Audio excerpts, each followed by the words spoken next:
Good evening. It being a few minutes past 6 p.m. on Tuesday, September 28th, 2021, I hereby call this meeting of the Westborough Select Board to order. This meeting is live and in person at Town Hall in Memorial Hall.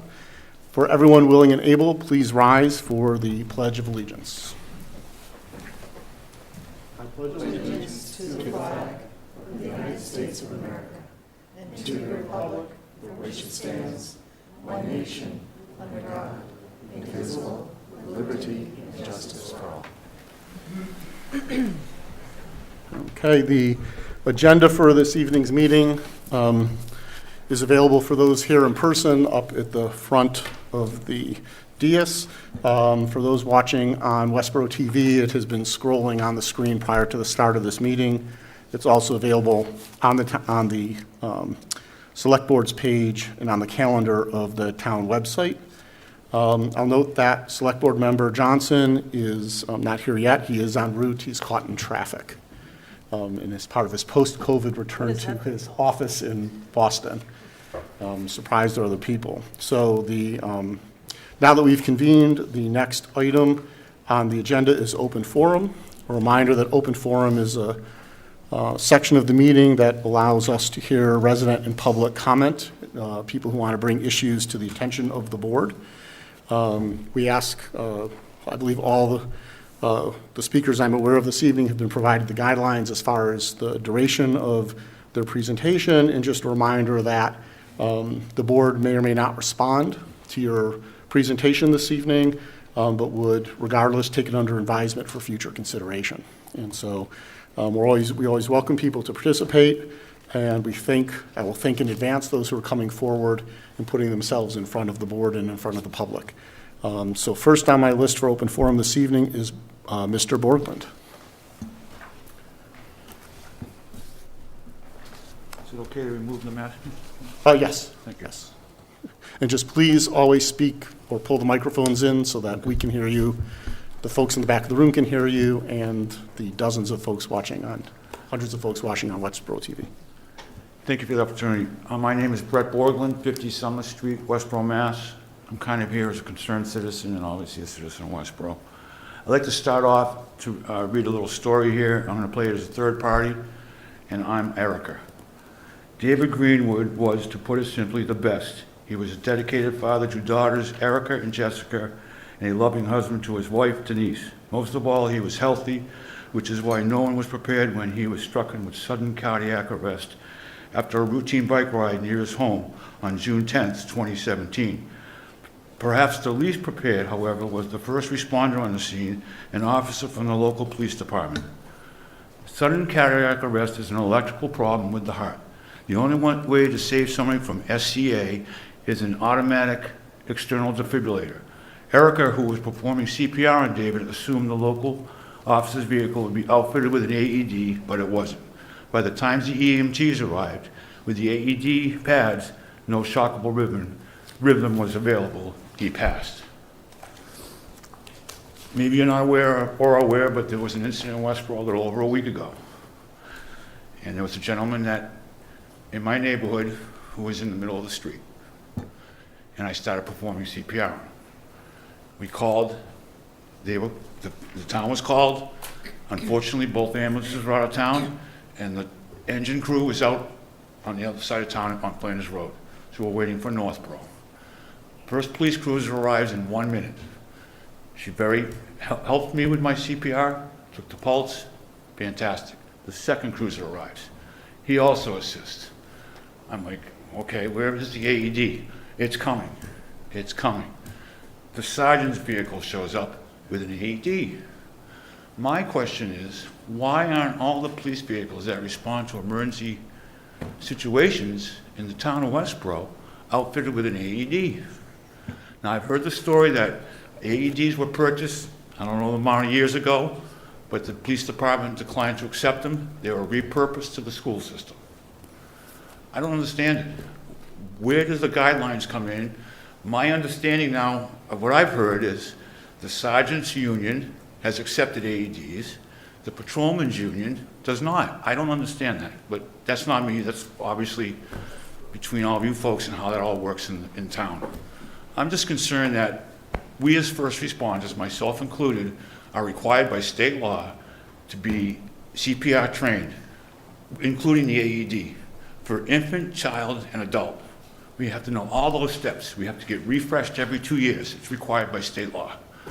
Why can't we give the police department the tools they need to respond when they're the only ones right now responding, because they're the first typically on the scene to these calls? Because as you know, the police dispatch right away and they're on the road, so they go to these. So I'm just asking if there's some explanation of why the police cruisers are not outfitted with AEDs. Now, I'm also asking for your support in a bill in the state senate right now, 1582. It was originally 1403, but unfortunately it's been languishing for so long that the reps and whoever, different people got voted in, so they had to redo it to put the right people to support it. So this is a new bill that started in February of this year. It's in committee right now, and hopefully, if it goes through by January 1st of 2023, all emergency vehicles, police and fire, will be required to have them. My understanding is the town of Needham and the town of Cambridge, they're all in their vehicles. Some towns give a stipend to the officers that grab them and ride with them. Some towns, it's the upper echelon vehicles have them and the lowest don't. To me, in this day and age, it doesn't make a lot of sense. And I'll leave you this information. This information is on a website. They're trying to raise funds locally to give police departments and fire departments AEDs in every vehicle. It's called About 610 AED. There are 9 copies here. I'll leave them.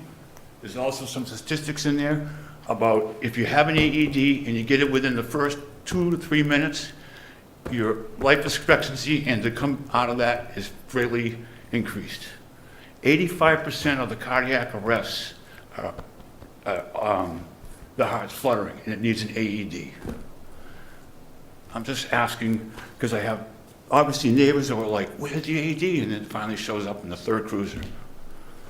I don't understand it.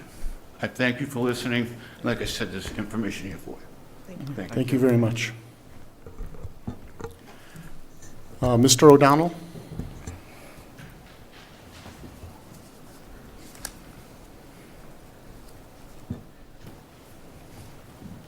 Yeah, my name is Kieran O'Donnell. I live in 293 Turnpike Road, apartment 815.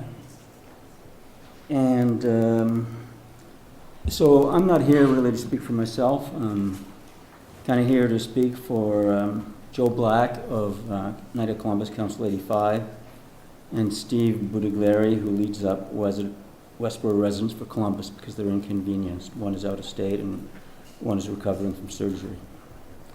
So, and I thank you for listening, and I thank the previous speaker. And it was very moving, and I do know that in my church and another church that I go to, they have ADDs, and I know that the company I used to work for made them for the third world. They're not that expensive. So, this is the message. Dear Select Board members, we represent 2 groups of interest, Westborough Residents for Columbus and the Knights of Columbus Council 85. At the August 24th Select Board meeting, the board agreed that a listening session would be a useful way for the board to further investigate the Columbus Day Indigenous Peoples Day issue. We respectfully request that the listening session format/procedures include the following. Thank you for your consideration. So point 1, set the listening session date out as far as reasonably possible so that all can prepare. Point 2, allow each person 5 minutes to speak with 2 minutes for select board questioning instead of 3 minutes. Point 3, allow attendance in person and remote. Point 4, speakers be limited to Westborough residents only except in case of experts. And I've heard it said at the D&I committee, and they'd like someone who's from the Nipmuc Indians to speak and possibly from Indigenous Peoples Day. We don't have any objection if you name the person, but what we're concerned about is buses of people like happened in Newton. Okay, point 5, speakers be allowed to just speak their time to another speaker. Point 6, speakers and experts be allowed the option to present slides, video, PowerPoint, etc. Point 7, allow experts to present even if it is the select board's position that speakers are limited to residents. I guess that's a little bit hypothetical. Point 8, allow experts additional time to present beyond non-experts, as we do at the town meeting. And point 9, allow the select board additional time to question experts, but beyond that, allow non-experts. I think that's kind of makes sense. So I'd like to thank you all for having me here, and thank you for considering this matter this evening, and I wish you the best. Thank you. Thank you very much. And the letter is, I think, already been sent to you. Yes, I believe we have that as well. Okay. Ms. Modica?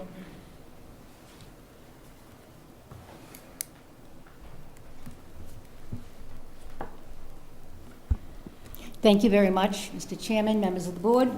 My name is Diane Modica, and I am the chairperson of the Commission for Social Justice, which is the anti-defamation arm of the Order Sons and Daughters of Italy in America. I have been a member of the Sons and Daughters of Italy for 40 years and have been chair of this committee for over 2 years. I have both lived experience as an Italian American, but also a lot of interaction with Italian Americans through these various organizations with which I have much contact. Thank you very much for this opportunity to speak in person regarding this proposed listening session in connection with the proposal of the DIC, Diversity and Inclusion Committee, to replace the celebration of Columbus Day with Indigenous Peoples Day in Westborough. My first inclination is to request that you table the matter or vote no on the proposal. Let me provide you with several reasons. The DIC process, which I have looked into and watched on video, was the result of a petition filed by a local resident with allegedly close to 300 supporting signatures of Westborough residents, which we have yet to see despite a FOIA request of over a month ago. The petition, by its very language, was conclusory in its claims of horrendous conduct of Columbus against Indigenous people in the New World. Thereafter, the DIC process, it seems to me, was driven by their decision to believe the claims. While it appears they talked to Indigenous people and reached out to them, they made no such effort with the Italian Americans in Westborough, nor with any organization such as ours, which has been active for 100 years with 5,000 members statewide. Due process is the cornerstone of democracy. In this case, it was painfully absent. A recent comment by the DIC chair, Kara Presley, indicated that in their process in connection with diversity matters, she believes that not all voices carry the same weight. It is clear that in the Columbus matter, Italian Americans carried no weight at all, which means that from its inception, the proposal was tainted. In addition, this is not just a local matter. There is legislation pending to eliminate Columbus Day at the state level. It has been my experience in the last 2.5 years that most of the local changes have happened because stealth efforts carried out by Indigenous peoples and their supporters have created a lack of adequate notice or late notice, or even any outreach to Italian Americans and organizations representing them. And absolutely no research into the claims against Columbus were made, and so they remained unchallenged. So we have a strategy by design that results in the passage of these proposals, which are then presented to the state legislature as evidence of statewide support. Laying all the ills of colonialism at the feet of Columbus is unfair, untrue, and deceptive. There is information, if meaningfully researched and printed, that will debunk these claims and provide a perspective that is sorely lacking in the debate. So, that being said, if you do move forward with the listening session, we ask that there be sufficient time and effort to provide the information that is needed to educate the public and rebut the claims made against Columbus. And this is most important, and I say this at every opportunity, and I've been to many virtual meetings online, across the Commonwealth when these things seem to come up out of nowhere. But we have no fight with Indigenous peoples. We acknowledge and recognize the many tragedies that they have endured. And as is our mission, to fight discrimination for all ethnic and racial groups along with Italian American groups, we would work with them to help in any ways that will deal with specific social and economic inequities they believe to be a source of their continuing problems. We have a series of educational videos that address the claims and would be happy to share them and dialogue with the board, the public, and Indigenous people. And we have been collaborating with the Italian American Alliance, who I know have written to you and to the DIC, and the residents of Westborough as well. And if more than one session is needed, to really flesh out this issue and feel confident that you move forward in the right manner, according to all of your evaluation of the evidence, then, let it be so. Because I think as busy as you are, and believe me, I know you are, having served in Boston for 4 years, there's no, you said, why did we come tonight? And I said insanity, but that's how it is. When you're an elected official, you'll go to the mat for people because that's what you promised. So I hope that you can do that for those of us who feel we have not been heard. Thank you. Okay, thank you very much. Right. Is there anyone else in the audience wishing to speak during open forum? Seeing no hands raised, we'll move on to the next item in the agenda. I do want to thank everyone for coming forward for open forum. I understand for many it can be an arduous experience to stand up in public and speak your mind, but we always appreciate citizen and resident input. So moving forward, we're going to do a quick change to the agenda as our town planner has another meeting to attend concurrently with this. So we're going to go to agenda item 4. We're going to skip 3, the town manager report for now, and go to the zoning bylaw amendment article for off-premises billboards. Mr. Robbins?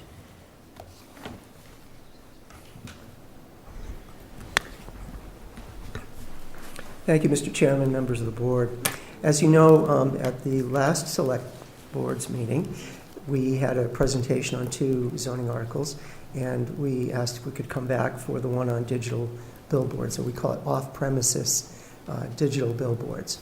This is an amendment to the existing zoning bylaw, which deals with digital billboards. I have Clear Channel here this evening and Attorney Joseph Jenkins to give you a report and presentation on Clear Channel's operation of digital billboards on the Mass Pike and 495. The proposal in front of you is only for properties that front or touch the Mass Pike and 495. The state actually has permitting authority over any signage proposed along those highways. They have their own dimensional requirements that they would enforce if the town does not have a bylaw. This proposal is intended to create a town bylaw with the dimensional standards that you see in your current warrant, your current town meeting warrant. I believe it's Article 20.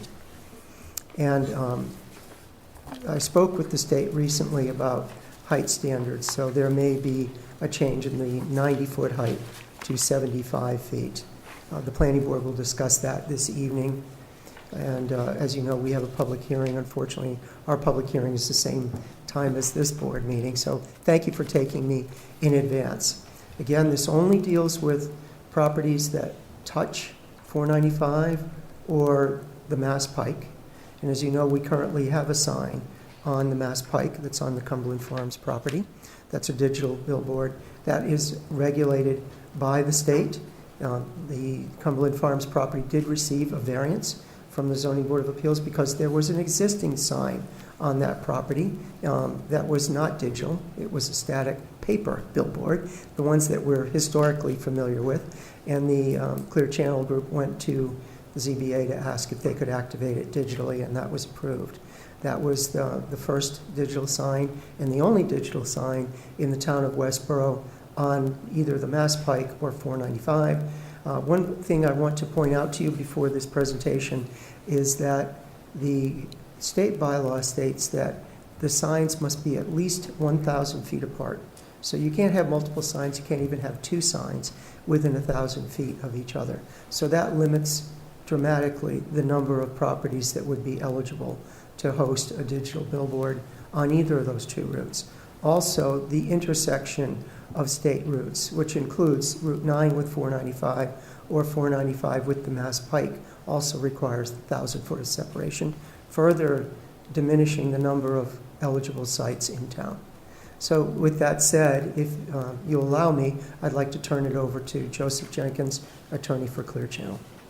Yes.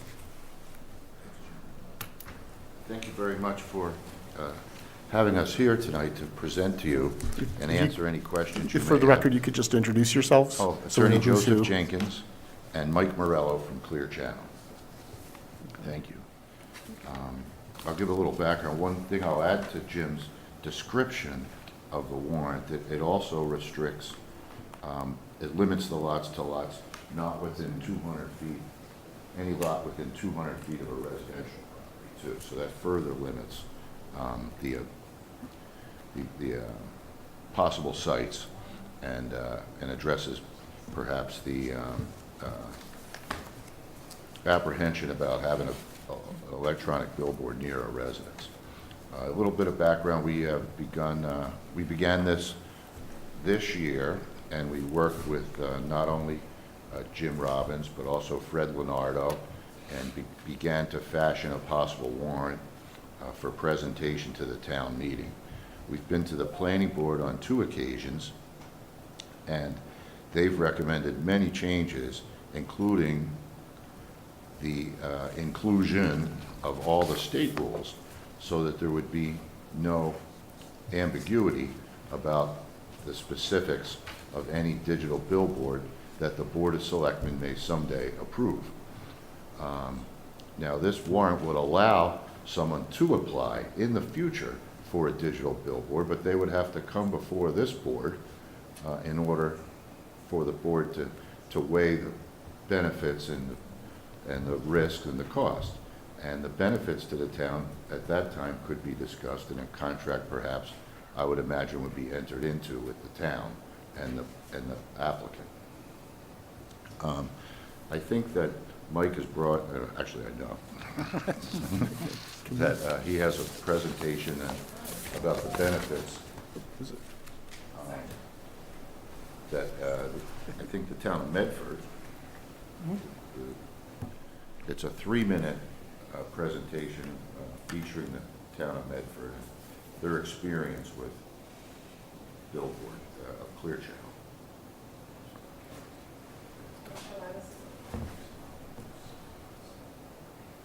Oh, they're warming up now. Yeah. wait on.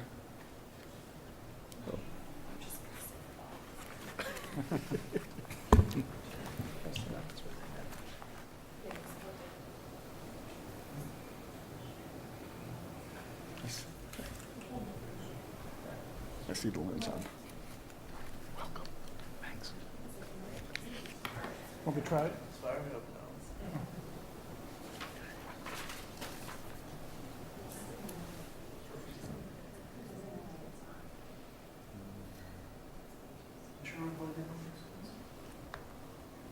You can just click it and see if it works. Mind if I just try it? Alright. I'll plug in. There, that seemed promising. Did it do that last time? No. No. Flash? Want me to just click on it, see if it goes on? Yeah, you can try it, but it shouldn't. Oh no, it's just gonna go on my computer. Maybe it's.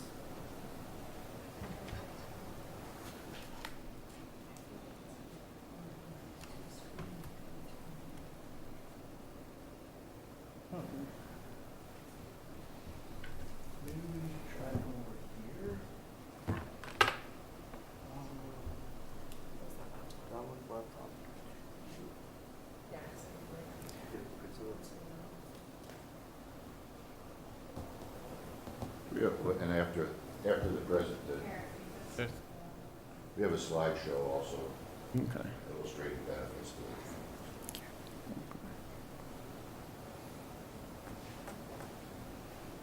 Digital slideshow, right?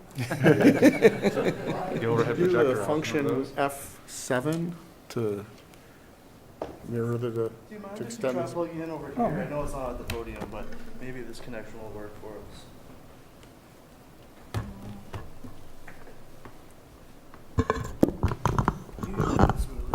And then on a ThinkPad, I think it's function F7 to extend the display or duplicate the display.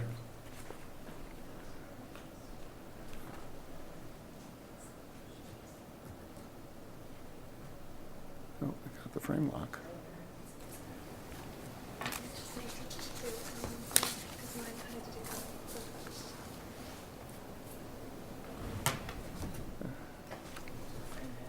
Definitely picking up something. It knows it's plugged in. Is your laptop plugged into? Not yet, but I can. Can we just Yeah. test it just to see if it's a laptop? Can your laptop work, you said? I am on free. Oh, you want me to click on it? Yeah. I'm gonna try that just to see if it's a computer.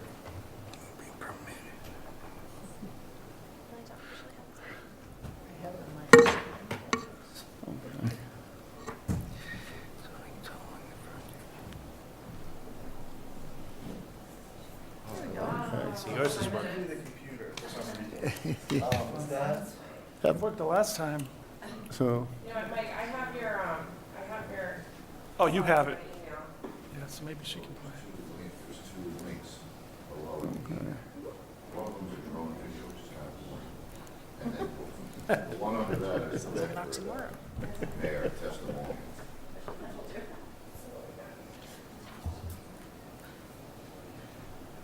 Thank you very much.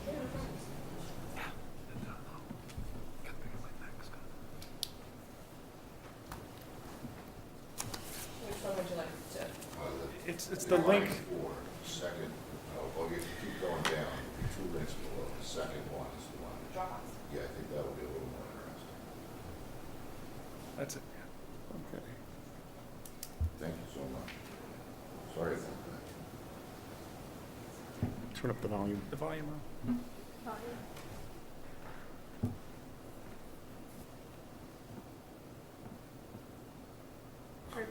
Because there's.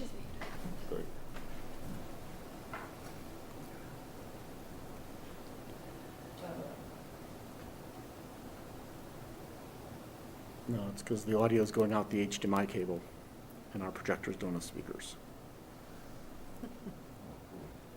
It's okay. I can imagine what they're saying. I'm a lip reader. Like digital. You want to start it from the beginning, then I'll just put mine on, which will have the sound on it. It'll kind of like almost sync with that one.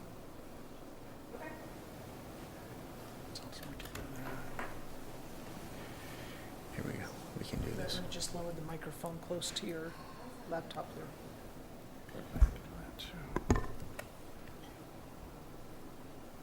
3, 2, 1, go. You're like watching the shuttle go off.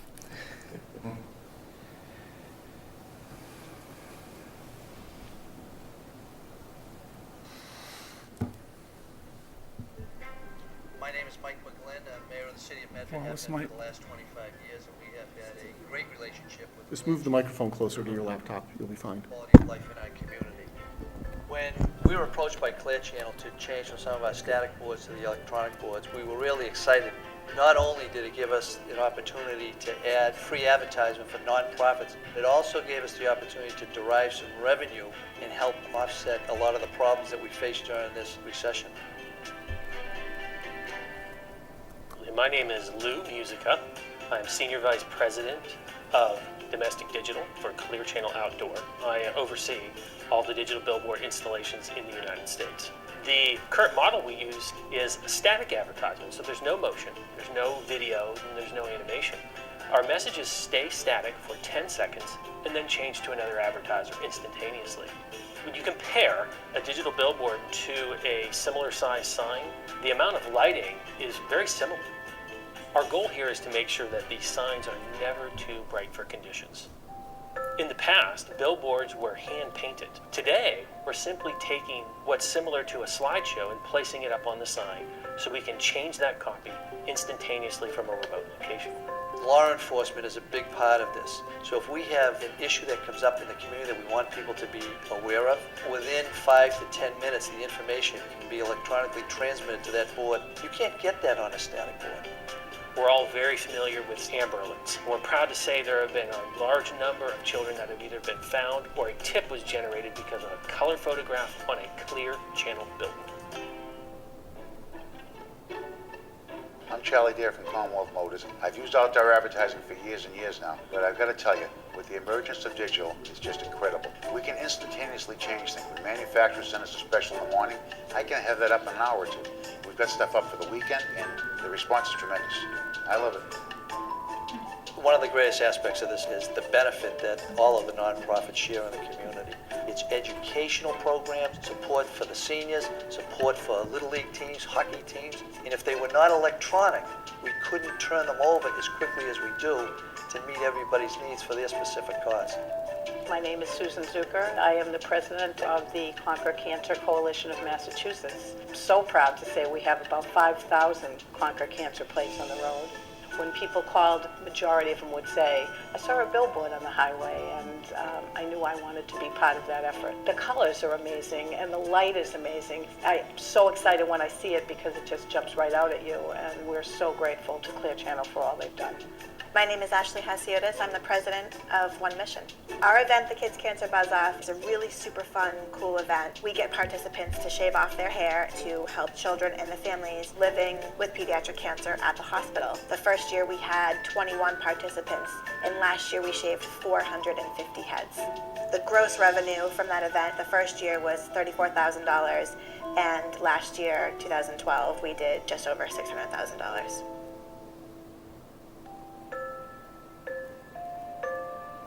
We have tremendous support from everybody who's used it, from the Jingle Bell Festival here, to the historic community, to the Rotary Club, and so many more. And it's a real positive effect on the quality of life in the community. This wouldn't happen without Clear Channel and digital billboards, so thank you.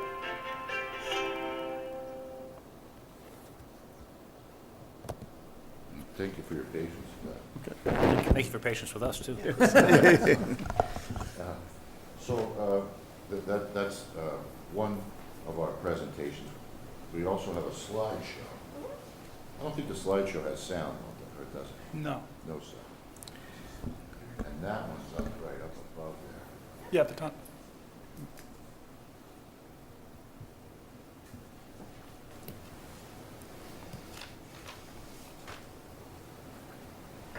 And so this has different examples of what you might see on a digital billboard. If you could just speak into the microphone, sorry. that'd be great. That's okay. Yeah.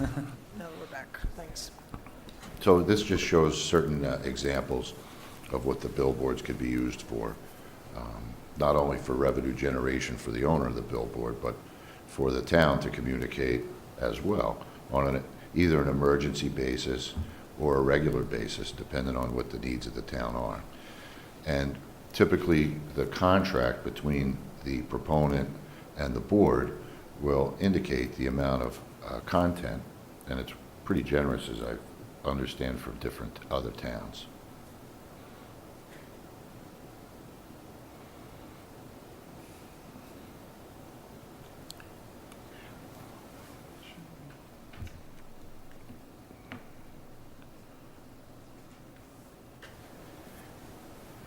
Now, this shows all the public service that the town of Westborough utilizes, and to be honest with you, you use it more than any other city or town in the Commonwealth, which is a good thing. That's good.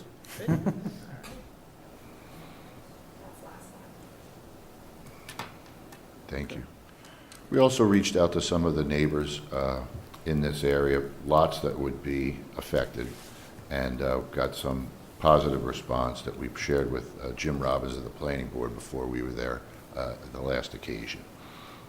And we gave certified mail notices to all the people that would be affected, and have not received any negative response at all thus far.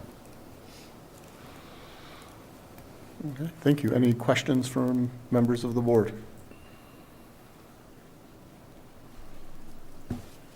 No? Quick.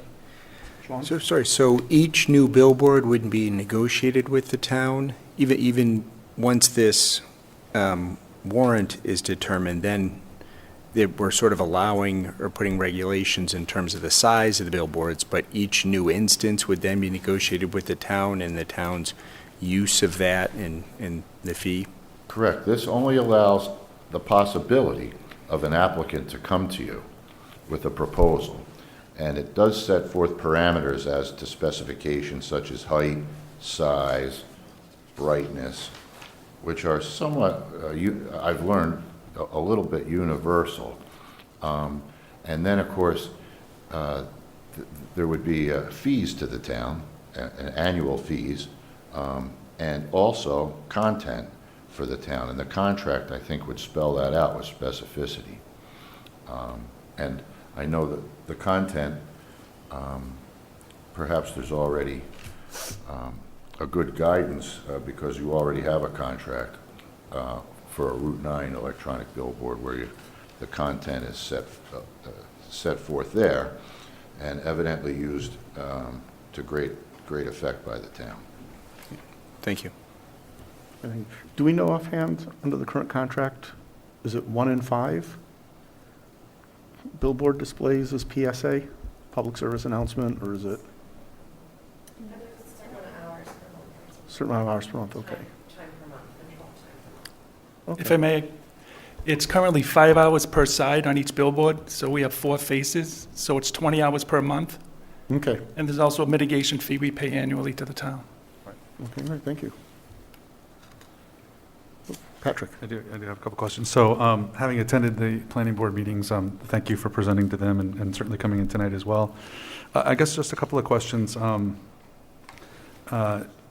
Around the distances, if I remember from the planning board meeting, there was discussion not only of a 200-foot distance from residential, but I thought there was also a discussion of a 200-foot limitation by the state in regards to from an intersection. I think that's 1,000 feet. From the intersection From itself? an interstate intersection. So intersection of 495, Route 9, it would be 1,000 feet from the intersection before you could place your first billboard? Is that? So there's nothing to say a billboard can't be near an intersection.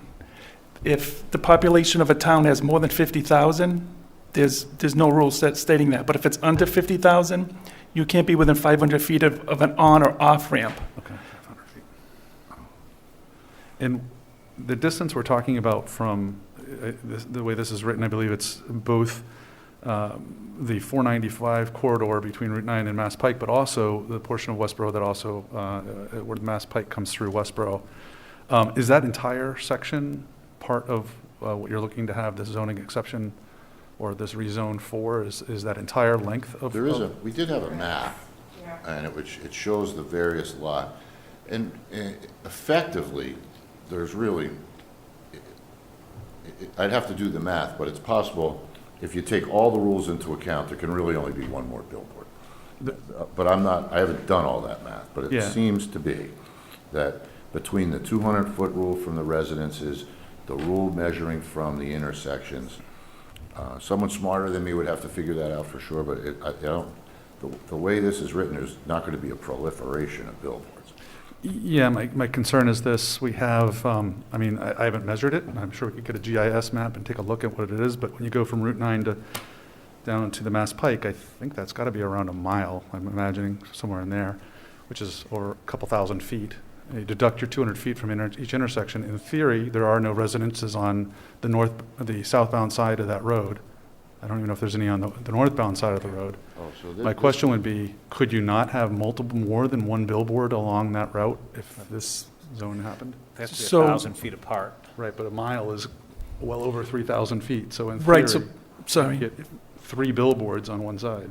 If you take into consideration like Cimarano Drive, that's considered an off-ramp. So like I said, you have to measure 500 feet from where the off-ramp opens up to get off and go 500 feet back. So that's out. And then you're going to look for 1,000 feet if there were to be, right, or the next off-ramp, right?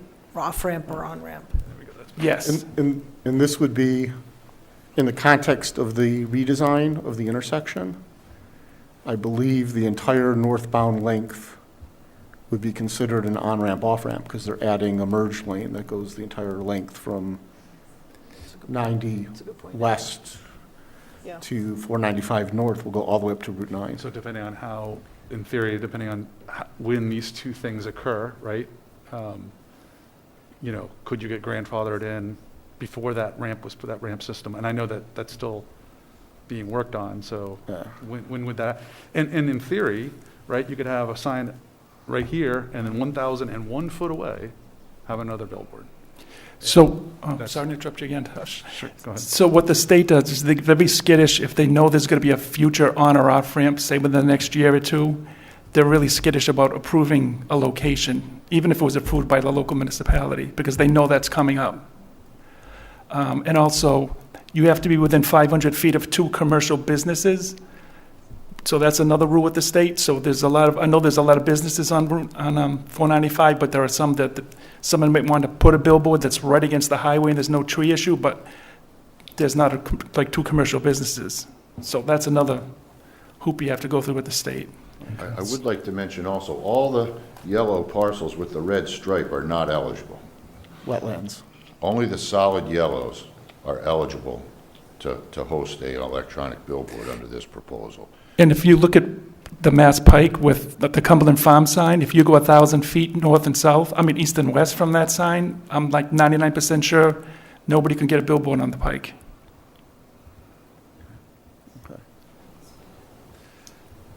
And then I guess just one other question, I think I already know the answer from your previous presentation the other day, but just for the rest of the board, there's automated dimming technology and brightening technology in it, so that days and nights it will appropriately dim and brighten, is that correct? Yes, per the state, it's called 0.3 foot candles. So let's say during the day it's sunny out and it's 10-foot candles like the ambient light. That sign can be no brighter than 10.3. And then say at night it's 5-foot candles, it can't be more than 5.3. And if for some strange reason it gets brighter than that, it automatically has a sensor in there to dim it. And then if that doesn't work, it just goes out completely dark. And then we get a notification electronically that there's something wrong with the sign, so. Okay. I noticed that right in the requirements in here about that. Yes. 0.3, and that they must have that light sensing device that adjusts them automatically. Okay. I have no questions. Shelby? So, Christy, help me out here. What is the advantage of, if this is in conformance, if our bylaw effectively reiterates the state zoning law, what's the advantage to us adopting it here? My understanding is that our current zoning doesn't allow for this, and so this would replace what we currently have under our zoning to allow, which would allow for the digital billboard. Okay, and does it, and in doing so, it then creates an opportunity for community messages as well as a negotiated contract as part of having that, having the bylaw? Right, so it creates a permitting process through this board, and so through that process, we would work through the contract. Whereas currently, it would go before the zoning board of appeals.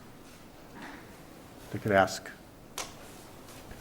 because that's how the current Cumberland Farms property billboard. Well, that was an Jim Robbins existing mentioned. billboard. I think it That would was be an existing difficult to go billboard. zoning Okay. Board of Appeals with the Yeah. restriction So on this gives us- billboards. Right, This creates a permitting process and gives us Right. jurisdiction. right. Okay. Correct. Thank you. Thanks, everyone. No other questions? Okay, my questions have been answered, so thank you very much for coming out this evening. Thank you very much. Thanks, Appreciate guys. it. Appreciate it. Thanks. Thanks. I should put down when I'm talking. Okay, next on the agenda is our town manager report. So I'll turn the floor over to Christy Williams. Thanks. So we actually just received final communication from the state that Westborough has received the Municipal Vulnerability Preparedness Community Designation. I think this was something that, because of COVID, it just took some time to get to us. I think we knew that we had received it, but this was the official letter that we got this week. Regarding the MBTA parking expansion, in July, our Westborough delegation sent a letter to MassDOT to support the town's interest in expanding the MBTA parking lot. That's something we've been talking about for a long time. Because of the overall decline in ridership due to the pandemic, they're not currently funding any parking lot expansions, but we'll continue to work with our delegation and MassDOT as the ridership levels return. We also received a letter from Lieutenant Governor Polito congratulating us on our third community compact with their administration. And so we're working through, and that we had applied for that IT assessment best practice. So we're working with the state on the funding amount needed for the project. And then also wanted to add, and this is in your paper copy of the town manager report, I wanted to propose that the board hold a retreat in October. We held our first retreat with this full board in April following the election to establish goals for both the board and myself. And so this would be sort of a 6-month check-in to go over goals, the progress on goals of the board, myself, and also strategic planning initiatives. So I was proposing that we might schedule a retreat in October, given that you're meeting in October 12th and then meeting again for town meeting on October 18th. As long as we didn't have any time-sensitive issues, maybe we could do it instead of the October 26th meeting. New employee updates. Leah Wallner has been hired as a town's conservation assistant and will begin on October 12th. And then Gretel Guzman-Ruck will begin serving as the administrative assistant in the Recreation Department in mid-October. Community development update, Amazon Robotics can now occupy the entire building, although work is still going on in various projects within the building. In the Conservation Department, they have that new employee. They're an abbreviated stormwater pollution prevention plan for properties that don't meet standard to need a full stormwater pollution prevention plan is being developed. They're also preparing a land management plan for the Day Prairie and Zwicker conservation areas. Under the health department, our nursing services that we receive under the Greater Boroughs grant has started and will be available on Tuesdays all day and Thursday afternoons. So she's going to help with tick-borne illnesses and other routine diseases and do some contact tracing for children under the age of 5 as well as the elderly. Flu vaccines, we've been allocated 20 flu vaccines this year. We usually immunize 80 children, so it's undecided what we will do now with the vaccine since we can't hold a flu clinic. E.L. Harvey's attended a meeting with the team given their sale of business. There'll be no changes through the current contract, which is valid until June 30th of 2022. Information technology update, the portal for online access to scanning and building documents is now active on the town's website. Online public access was scheduled for a much earlier date, but the original document management system did not have a cost-effective public access solution, so the town migrated to Laserfiche in 2020. The town clerk's office street lists are available in their office. New voter registration processing needs to be completed before the special town meeting in October, so this is an ongoing daily event in the office. Youth and Family Services is excited to introduce their newest team member, which is a social worker, Laura Susanen. They also have unveiled their new logo in their outreach materials. That's my update. There's plenty more in here, but this will be posted online. Okay, great. Thank you very much. Okay, next on the agenda is the school department warrant article discussion. I welcome Superintendent Bach. So we think this isn't working? No, I would try it. I think it was just their laptop. All right, let's see, let's give it a go. All right, let's see if we can get it. You can do it. I can do it. Full confidence. All right.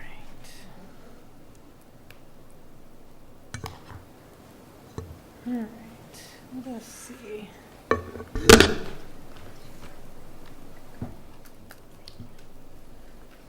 I don't know, Jeff. It's not feeling lucky here. You have to hit a function key or? Survey says. It worked last night for you, didn't it?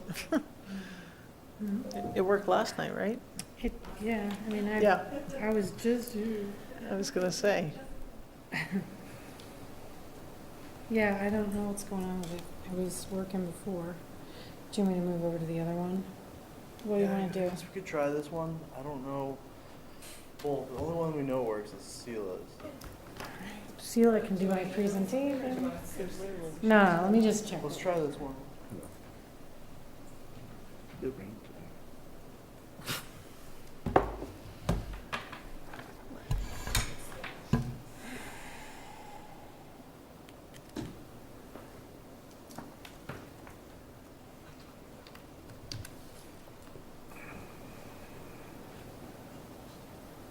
It's weird, you guys. We never have any trouble with stuff over here.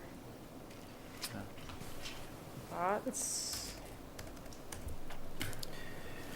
Amber, you want to email us?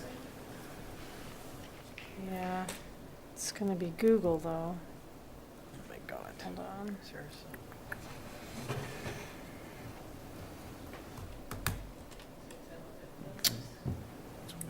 We need the music on hold for the people at home. So for those watching, we appreciate your patience, and those here as well. I We can't have some talk and do technical- this at the same time, or I would. We have technical Do you want challenges Steve here this to evening. do the We do Steve's thing. TFA? Okay, we'll wait. Pardon? Do you want to do the fails PFA. Yeah, why don't we Yes, move to I that love one? I'm sure, that. well, Amber's working, if we can Good move to the next call. item on the agenda, which is the project funding agreement bid amendment. Good evening, all. I Mr. didn't Durrett. bring any of the paper. I'm sure you all saw what was there from the state. And this particular agreement is an amendment to the original document.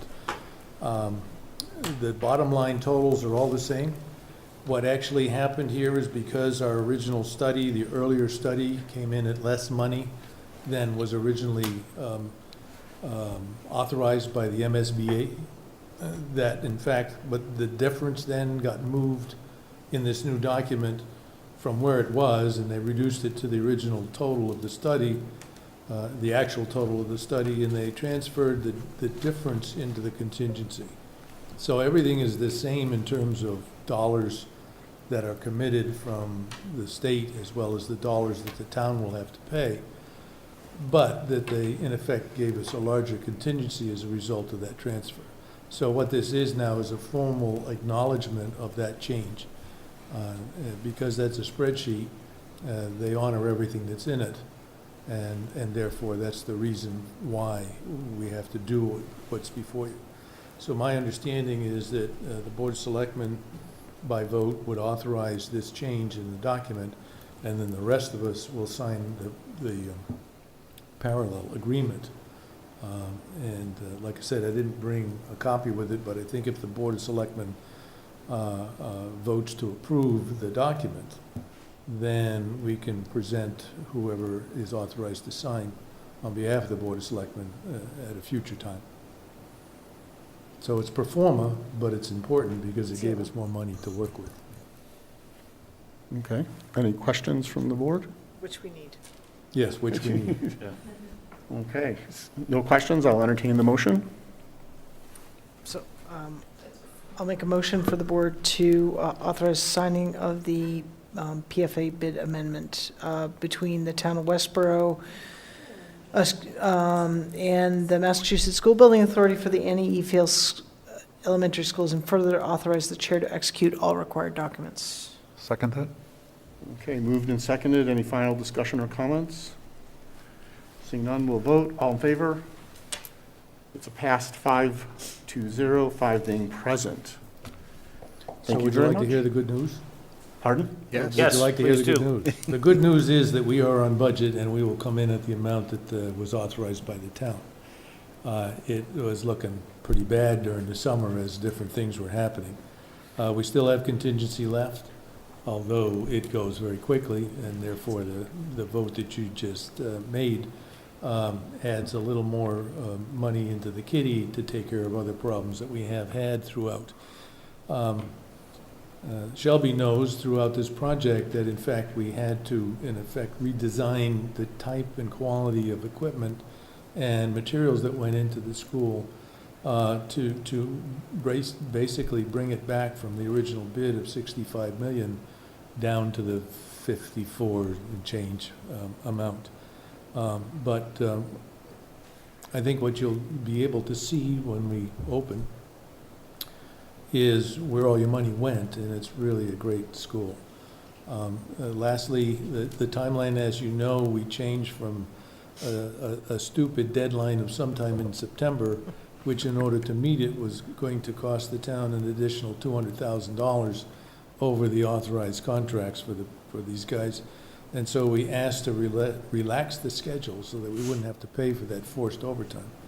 As a result, the occupancy of the building, pending all the other things we have to do to get there, will be in and around Veterans Day weekend, with first furniture arriving approximately the 1st of October this week, with major furniture deliveries by the 14th.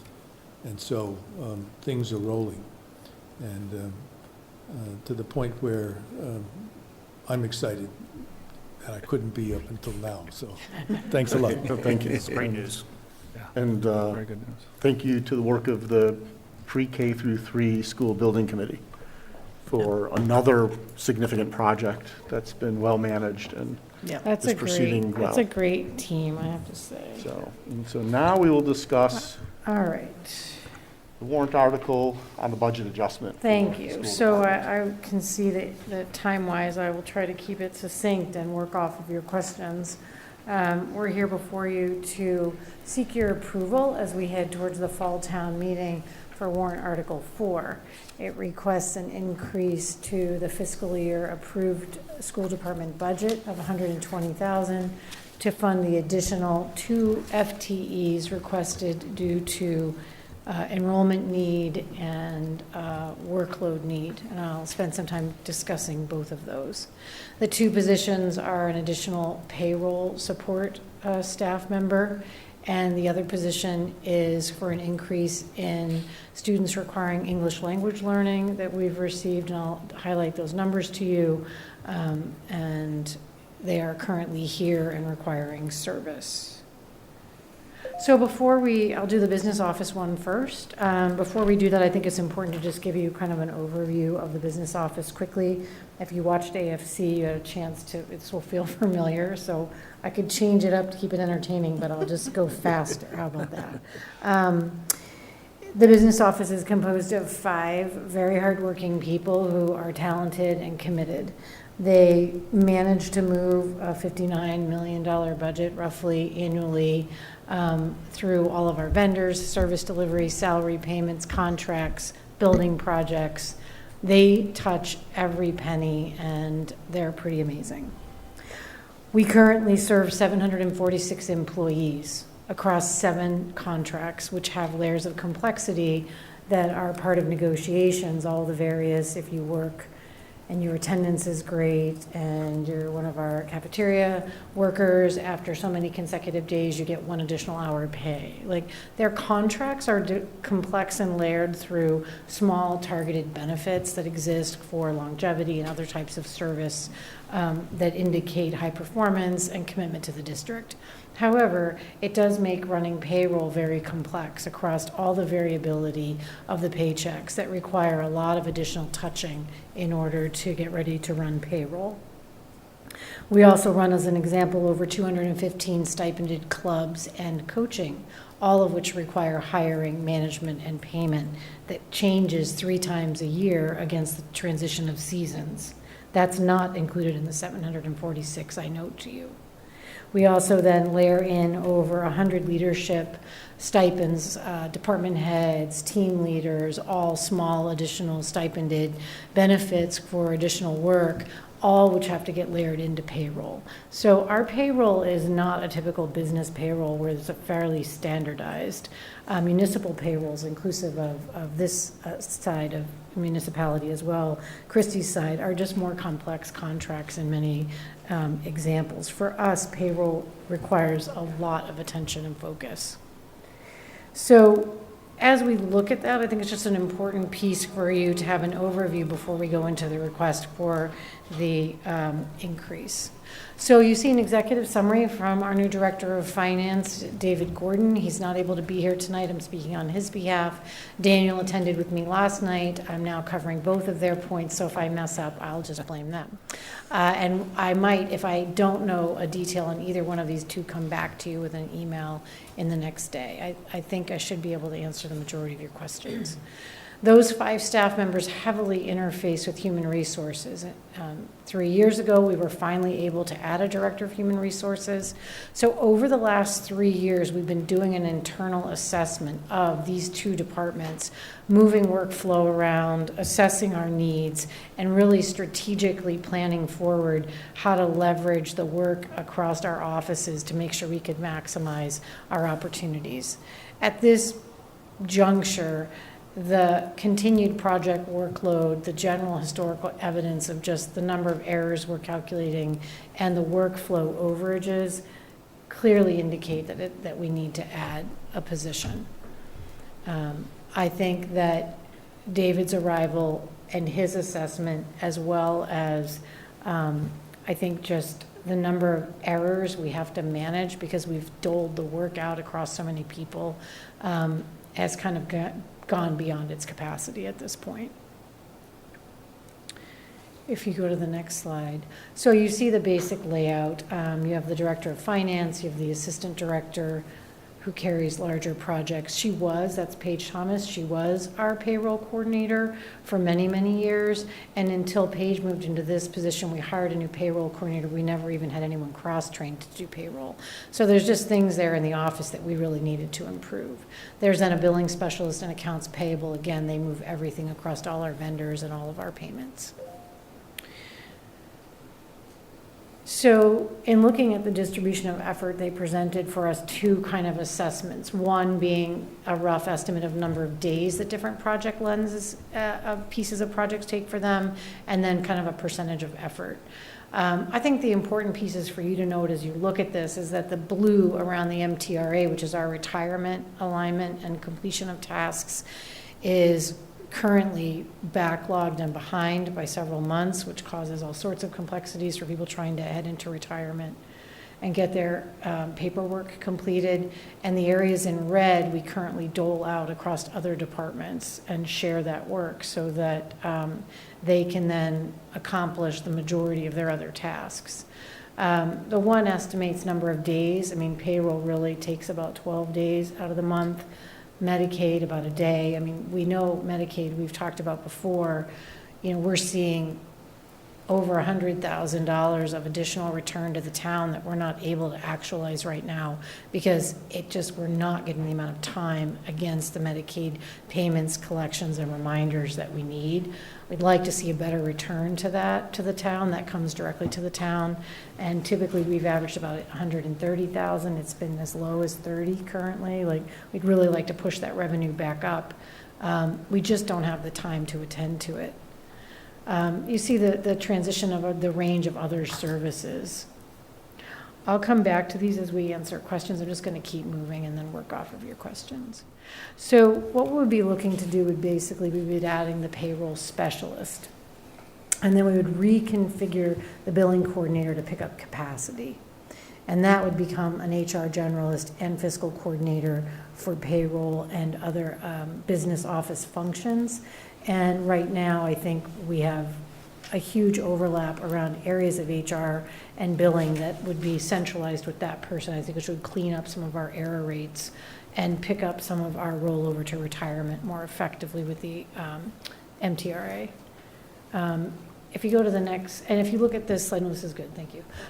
We organized, then you can see the realignment of the job, the MTRS work, the Medicaid, centralizing it under the payroll coordinator, letting her carry that heavier, more important work, shifting some of the other pieces to the payroll specialist, the timesheets, the weekly work, the leave of absence, the new hire onboarding, all of that would then centralize.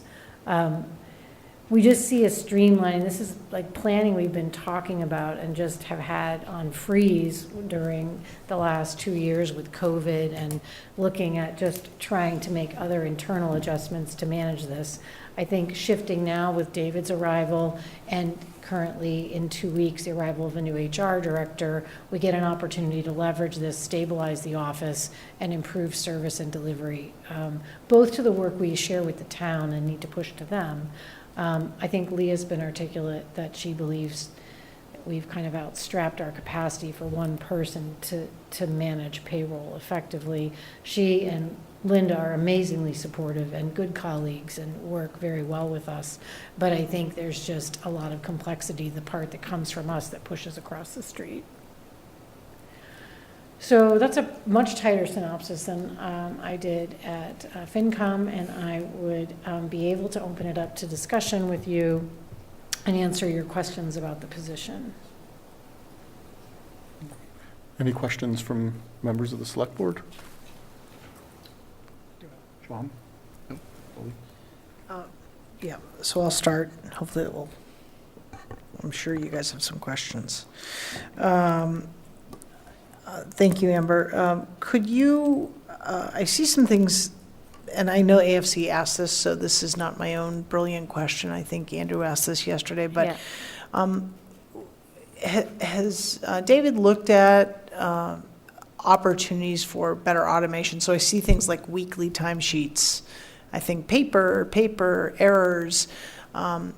Is that part of on the horizon for strategic planning? I realize any investment in technology takes time and it takes money as an investment, but are there opportunities? I'm not saying we shouldn't support this, because I understand the complexity, but I'm hearing a lot of manual process. Good question. So I do believe that as a district, we're committed to automation, and we've actually added an automated HR onboarding process where we'll end up all paperless. That has to interface with aspects of the business office as well, and should streamline a lot of our contracts and let us do some of the other reorganizational pieces that let us pick up capacity across many offices.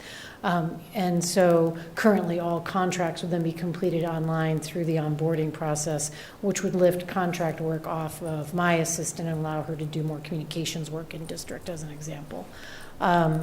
We've also leveraged, and I think Leah and Christy and Kim would agree, like we all want to gain capacity in Munis and the ways that it can be utilized. I mean, we're actually fairly technological as a district. Just want to give us a shout out here. Like we actually have done a lot of work in the last 5 years at the upper echelons of scanning and shifting to more powerful database work and web-based capacities.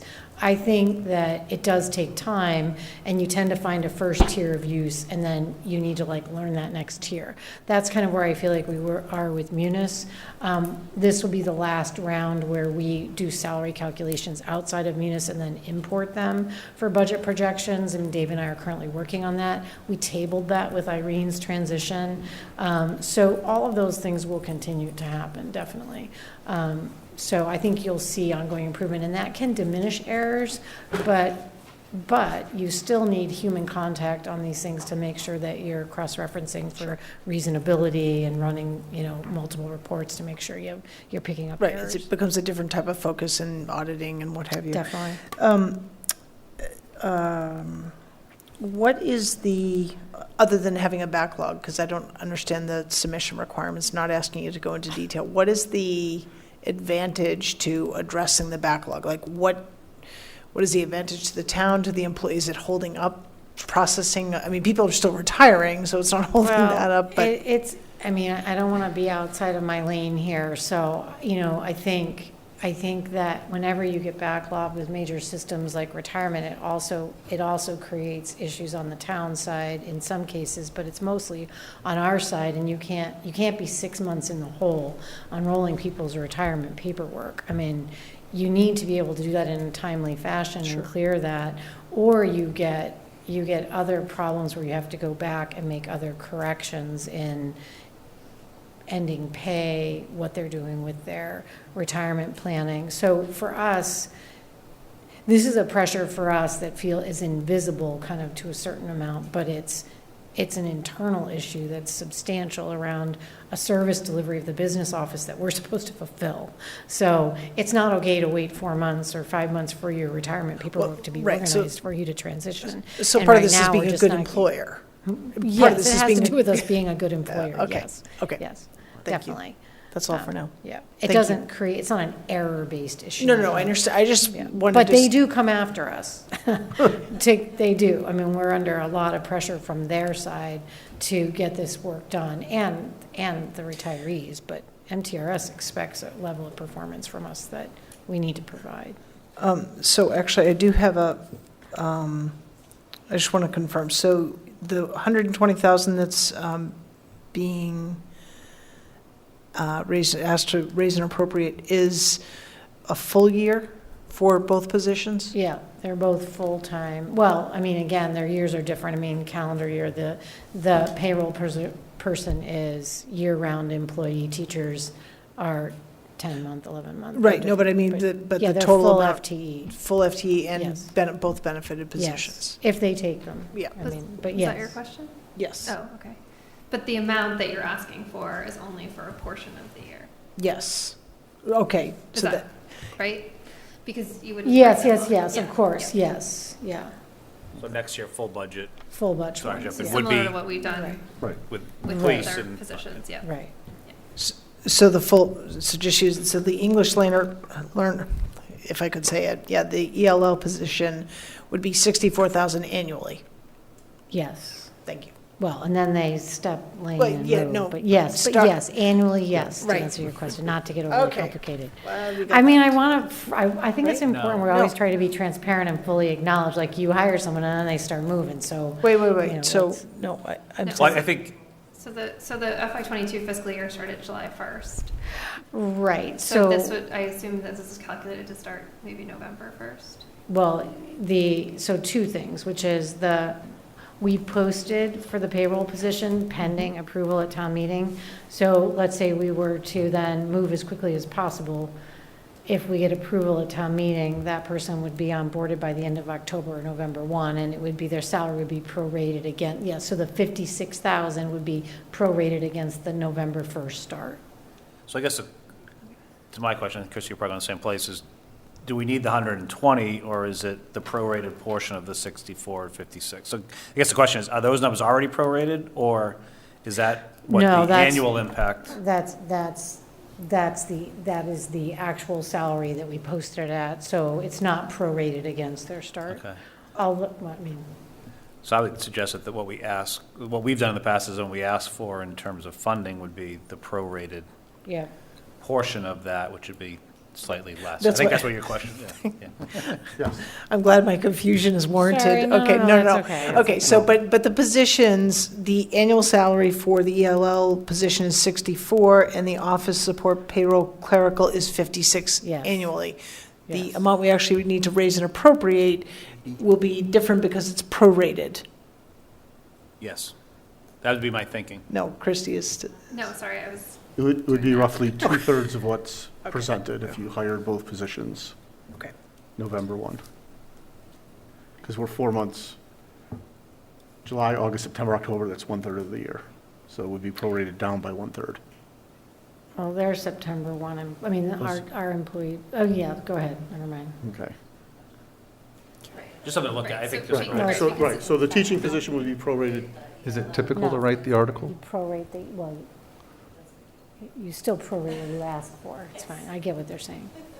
Is it is it typical to write the article with the exact amount prorated, or is it typical to say, here's what the annual cost of these positions would cost?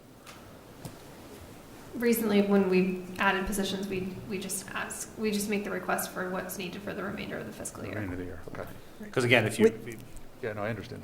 with the understanding that next year. it's gotta be 120,000. Right, and it's going to be a reminder, remember, we added that position, and now here's the full, just like we talked about with the police officers. Right. And then steps and lanes. Right, thank you. Yeah, I acknowledge that being consistent in those would be important, so we could amend the language to be consistent against the way we asked for the salaries of the other positions would be fine. Okay, Thank you. okay. Thank you. Any other questions? Ian? Just real quick, I mean, you talked about the work with Leah and Linda, and appreciate that, and that's, as we know, what part of the strategic plan was the working closer together between all departments, including school and town side. So I'm assuming that all those discussions have happened, there's not capacity on either side, and I don't think we have capacity on our side, and so I understand it, but just, I think it's a question that will come up. Yeah. I trust what's out here, that Yeah. we've worked together and looked at it, and No, I share best practices, but we do there's- share best practices, and I think that there's time and energy that Christie's team puts in on work that we're sending across the street. And if it needs corrections, like if they miss a salary and they make a correction, you got to run the warrant again. So, the better we get, the more time they gain. I mean, Leah would definitely be articulate about that. And I think, anytime there's fewer errors, then everybody benefits. Yep. Because all the finances are intertwined. Perfect. Thank you. Good question. Good question, thank you. Patrick, anything else? No, good, thank you. All right, thank you. So, Do onto you want, the- so the second portion of that is the ELL position. And can you pull up that spreadsheet and I'll go through that. This is a request for additional ELL teacher. And if you go up where it says there, see on the toolbar there, 100%, you could come over further left, one more right there. You want to drop that down and bring it up to about, yeah, there you go. Thank you. Excellent. Do 125, I think it'll work, and then they can see the whole thing. All right, thank you. I'll walk you through this in just a moment and describe the position briefly. We've seen an increase in students, and I'll step you through that in a minute.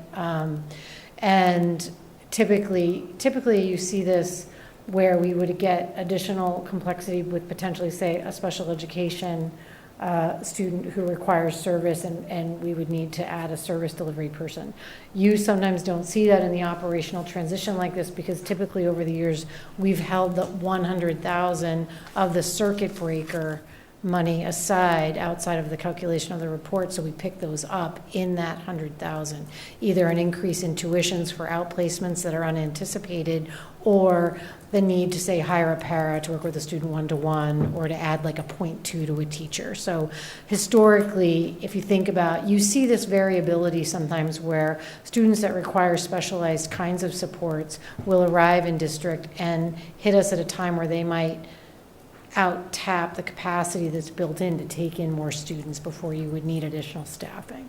So, typically we have a lot of Ls move in and out of district, and we've got capacity to build in just teachers accepting more students, and that's really how we handle that.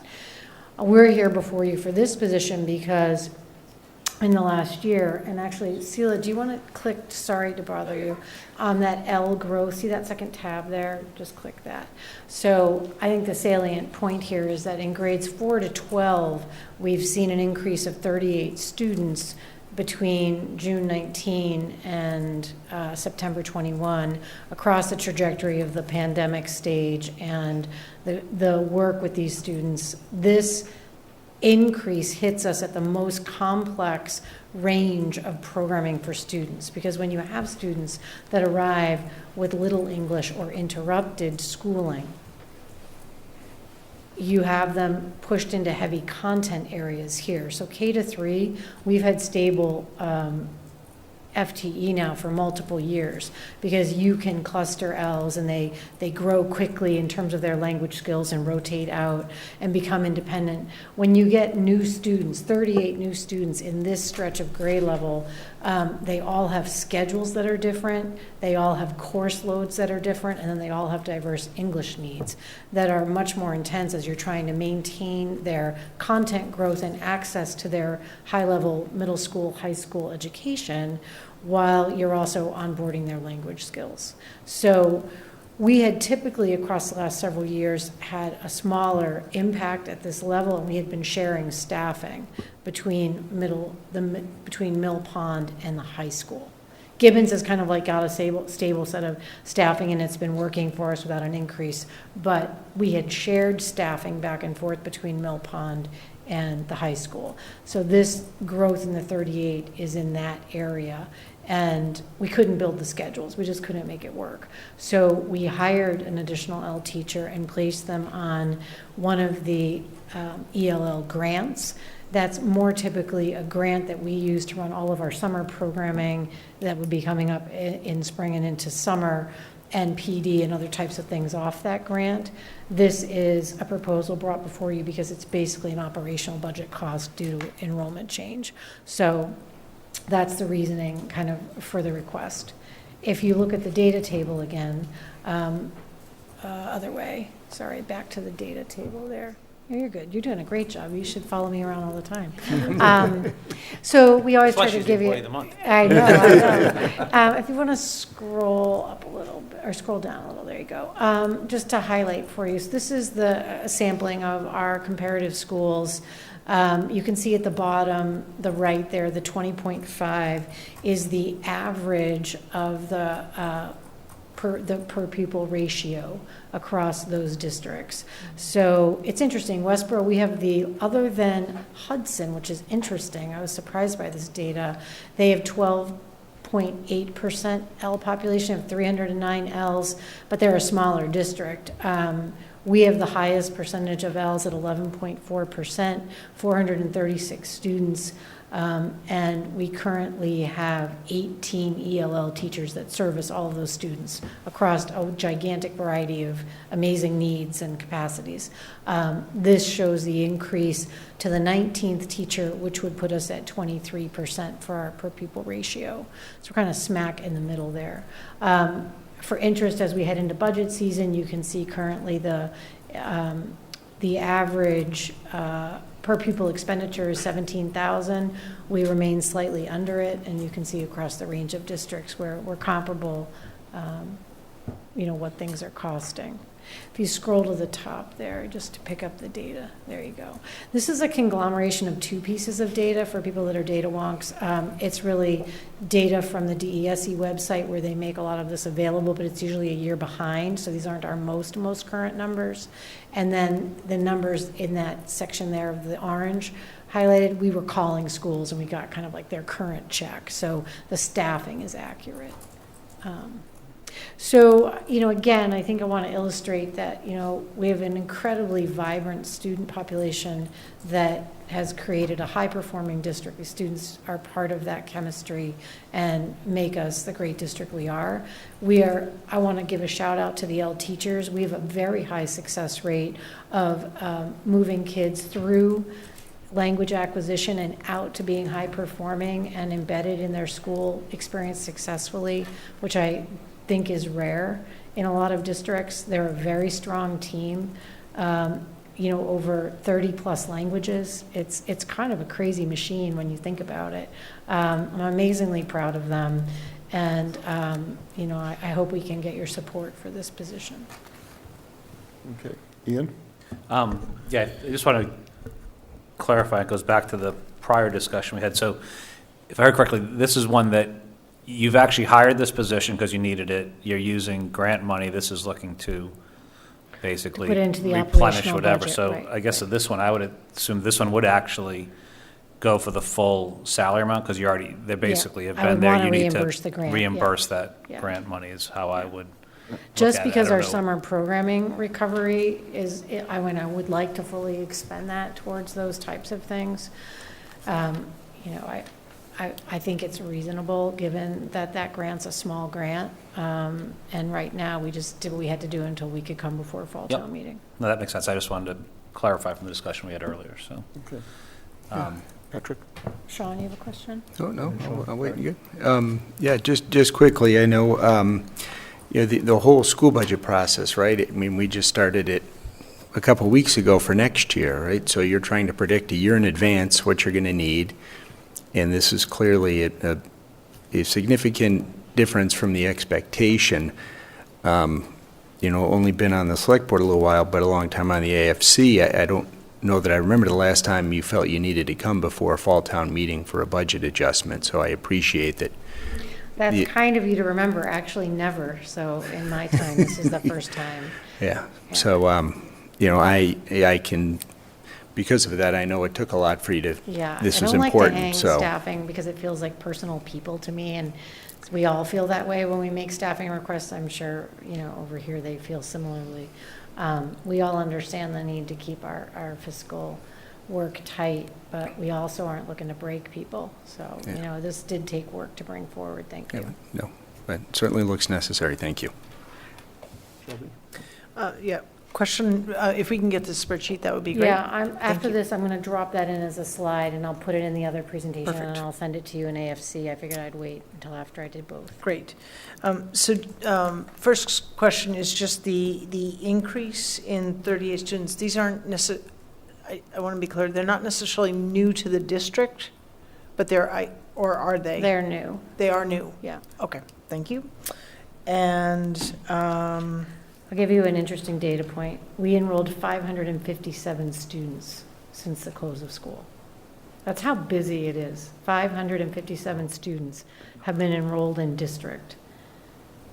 And, again, there's a lot of transition, a lot of movement in this business, and I don't think people think of it that way.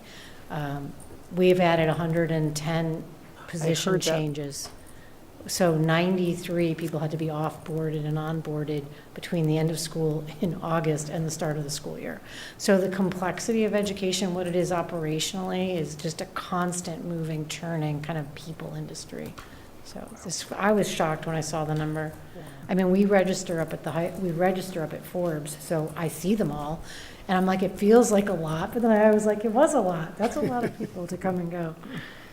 Sorry, Shelby. I interrupted no, you. I'm listening and thanks to middle age, I completely forgot my next question, so Look move at down how the line and then you effective can that come back was. to me. You can I'll call me stall for you, later Shelby. and you can email me. Hopefully it wasn't like something that would derail me, so I'm sorry if I made you forget. That was strategic. If I interrupt her now. If I just talk and just tell her other information, she'll forget what she Play with some numbers. Yeah, you know, that's perfect. Patrick? Yeah, no, I just, you answered all my questions, so thank you very much for that. And I would just like to, thank you to the ELL teachers and that team, because it's a vital resource in our town with the, I think the uptick in the non-English speaking community in our town. So I'm happy to support this and eager to see, the success of the group as they do this. So thank you. Yeah, thank you. As Shelby, I was saying, like, those are all new students is what you were asking at the moment. Sorry. Thanks for trying to bring me I back know, there. I'm still not there. sorry. I'm like, I feel kind of bad. So, well, you can think while I ask the question. So talk very slowly. I'll talk slowly. In the tri-board meeting, and again today, I heard a term that was new to me at least, which is interrupted learner. And that how that adds complexity. And so, as I understand, if you can clarify, because I think it's important for the public to understand, my understanding of interrupted learner is someone who, might be 12 or 13 years old and would normally be an 8th grader, but may not have had 8 years of schooling, who might be coming in because of the situation where they've come from with 6 or 5 or even 3 or 2 years of schooling. All right. And so if they're there's subject older, matter yeah. as well as language. Yes, and I think they're called SLIFE students in terms of program, which is students with interrupted learning in their education. And it can come for a variety of reasons. And so we do have an increase in that percentage of numbers. And when it happens when they're older, it's really kind of just a double complexity for them to overcome and also for us to program. I think our teachers remain very successful at it, and the wraparound services that we provide in terms of the way all of our faculty own all students is really powerful, and I think that's why Westborough is successful. And we have a lot of co-teaching and integration into, we get these students into their regular programming and into a robust curriculum right away, and do some pretty amazing things. I mean, you think about the complexity of students who don't have any English language needs and how hard high school is. Imagine if you're in another language. We do have, a full bell curve. We have, kids that are trilingual that are amazingly taking, huge scheduled programs, who came in with, very little English but moved quickly. You have other students who arrived with trauma and complexities that require a lot of counseling. All of them still have to acquire their language, and so this is the team that does that. Okay, thank you very much. Any further questions? Shelby? Yes, the ELL student staff ratio of 23, that, my recollection is that hovers right in the range of the overall student to teacher ratio. What is the current ratio? And I know it varies by school. Yeah, so. it does vary. I would say that the 20 to 23 is where we are, because we kept faculty to lower numbers this year as our response to repairing from COVID. Okay. So yeah, our numbers are feeling advantageous. At Gibbons and on up, that's about right. Okay. And I would only ask that just that there's a footnote that 19 includes that addition. Yeah, I can so do that that, we're, sure. Yep. Thank you. Good point. Other questions? Thank you very much. Thank Appreciate it very you much. for having me, Good as job. always. Take Good care, job. you guys. It's a challenge. Okay, next item on our agenda is the Recreation Department warrant article and discussion. So Jean Kirkland, our Recreation Director.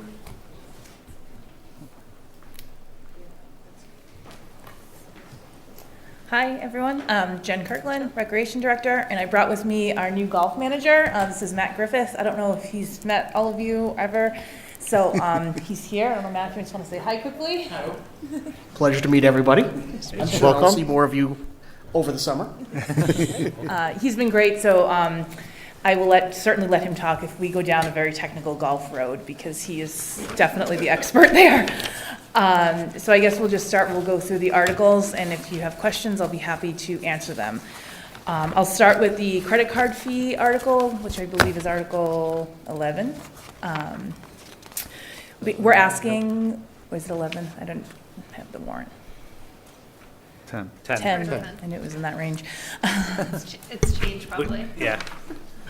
It's not your fault. No, it's mine. That's okay. Okay, so what we're seeking with this article is $11,000 to cover credit card fees. And just to be clear, these fees are built into the cost of the services that we provide at the golf course, but we still need to be able to pay out these fees every month. So we need a line appropriated for $11,000 so that every month I can pay the credit card fees. Should I just keep going and then maybe do questions after? Just, and it comes out of the it's The raised retained and appropriated earnings. out of the Yes, enterprise fund. yep. Not out of the general tax. No, nope. I think maybe there might have been some wording on one of the older warrants that says raise and appropriate, but it will be a transfer from retained earnings. So this is common where we have to budget for an expense and then it comes in as a revenue. Okay. And so But it is a raise and appropriate. through the Country Club Enterprise. Okay. Yeah, so that's through the enterprise fund, not on the taxes. Yeah. Understand. Thank you. Okay. Patrick, you have a question on this one? Yeah, I just had a question. When we talk about the credit card fees, are we talking about the individual transaction fees, or is this the fee of doing business with the credit card company beside a transaction? These are transaction fees that are pulled out of our bank account on a monthly basis. So again, we budget for those, like Christy had said, that'll come back as revenue, but even if you were to go play a round of golf, even if you were going to see a line that says 3% credit card fees, that would not go directly to the credit card servicer. It would still get billed to us that we'd have to pay out. Is that incorporated into the cost of the services at all? Yeah, so we build that cost in, so it does come back as revenue. Okay. So we just need a line, because every month I have to do a pink slip. So that says- they zero out. Yes. Right. And so this is really for accounting and tracking purposes? Yeah, I mean, Yes. it depends on how much. Yeah, and it's standard for what we do on Well- the rec side as well. I'm sorry, so, because Patrick, that was my same question. So we're budgeting for an estimate based on some projection, right? That's Right. what this is. Mhm. And then we hope that we're not going to be negative, where if anything else, we've budgeted more than we actually need. Right. Correct? I mean, The bill that you receive from the credit card company is based on the transactions. that Is have how taken many- yeah. place. So yes. Okay. Okay. So it should be covered because we budgeted Right. for the revenue. Right. And then you pay the expense. Correct. associated Yeah, with that. okay. If nobody uses a credit card, there's no fee. But everyone uses a credit card. That's very helpful, thank you. Yeah. Thanks. And so the next article, I'll go to Article 11. It is the pump system. This is again a transfer from retained earnings. And this is for, let me just find my notes here. So we're seeking $50,000 from the Country Club retained earnings to replace the irrigation pump system at the golf course. This pump system is used to irrigate the golf course. It is our primary watering source. Without a reliable irrigation system, the course would become virtually unplayable. The current pump is at least 35 years old. The mechanical component of our pump station, the pumps, the motors, have failed repeatedly over the last 5 years. So we're spending significant amount of money on trying to repair this very old piece of equipment. We've been warned by vendors that the system is very old, and eventually it's going to be almost impossible to repair because it's just so old you won't be able to find parts. After the pump is replaced, it's a very reliable piece of equipment for the first 8 to 10 years. After 10 years, you'll have some maintenance. Maybe it's a clogged pipe or other moderate maintenance needs. As you approach the 20-year mark, that's when you need to look into some more expensive fixes, whether the motor or the control panel, or just maybe replacing the whole thing. But they last a while with pretty minimal maintenance, especially at the beginning. Okay. Any questions? Sean? No, Shelby? seems Do we do maintenance on the pump in-house, or is that handled by the greenskeeper arrangement? So Meaning we in-house meetings like does DPW service it, or? No, we would contact a vendor to Okay. pay for outside services, yeah. Okay. Ian? No, I've Yeah. talked about this quite a bit. This is essential. I mean, it's basically, as you said, if we don't irrigate, I mean, everyone has commented on how nice the course is, how nice it plays, et cetera, et cetera. You don't have this breaks, and we don't have it working. We don't have golfers, we don't have revenue, it's amazing how quickly it can go. So it's essential. It's amazing that it's lasted 35 years. Yep. Yeah, we're on borrowed time, We're really. on borrowed time right Yeah. now. Let's get it done. So It rained today, so we're lucky. Exactly. But then we didn't have golfers. So that's the downside. lightning That's the downside to nature's watering, right? I thought it never rained on golf courses, but that's another discussion. Patrick? That's Southern California. I'm good, thank you, Alan. Okay, so, thank you. I agree with Ian that this is essential. I know we've had a pretty significant uptick in greens fees and the number of golfers, and so if we want to keep that momentum and keep the golf club fiscally healthy and growing, as a recreational opportunity and an asset to the town, this is something that we look forward to doing. Okay, thank you, and you Great. have one more. Segue to the next, to the budget adjustment. So basically, the country club had retained earnings that were certified at $401,822 at the end of FY '21. Because the revenues came in so high, we're now able to cover the FY '22 budget with our retained earnings. So we're seeking to, I hate to say payback, that's not the right term. Amend. Well, so Amend. we can increase our revenue estimate and therefore not have to raise any money on the taxes. Good So news. it keeps This is great news. the golf club self-sustaining. Yeah, which So this is this less is what we raise had and hoped. appropriate. This is what you want. Yes, this has been Yeah, the and goal. so as a reminder, at the budget summit, I showed two numbers. I showed the, what we estimated the average single-family increase to be as of last week, and what it would be if we approved all of the articles, and it was a couple dollars difference. If we were to not do this, it would be about a $20 increase to the average single-family, because this was a reduction in the raise and appropriate. Okay. Any additional questions? No? So Oh, just, Sean, yes. well, so the golf course has always had an enterprise fund, but now the golf course has shifted to the recreation department. Are we slowly using the enterprise fund, or is the enterprise fund going to still exist? The enterprise fund still exists, and we're still using it, and so that's how we keep it self-sustaining. So the golf course money will still keep going into, okay. So, but when we came to town meeting in the spring, we could not estimate revenue beyond $500,000, and that had a lot to do with our shift from a contracted position to an employee position, where under the contract, our contracted golf pro recognized certain revenues as part of the contract, and now the town's recognizing those. Okay. So we had to work with DOR, and we could only estimate the $500,000, but given where we were at the end of the fiscal year, we can actually increase that revenue estimate. All right, cool, thank you. Quick question, really for Christie. What are there examples of limitations on the use of the enterprise fund? Can it only be used for the golf course? Yeah, or- it's for golf course operations. And it's been used for capital expenditures, too. Typically, we fund retained earnings. So like the general Right. fund operating budget has free cash. The country club enterprise fund has retained earnings. And Similar to that's sewer money and water. Right. Same thing. Yeah, yeah. Thank you. And I'm sorry, just to be clear, we will continue to maintain that model so that there's transparency in effectively the golf course operations being different from that of the larger rec department. Right. Yes. Right. Yep. And actually, the recreation department, the only, in the whole department, so now Jen manages, along with Matt, the Country Club Enterprise Fund.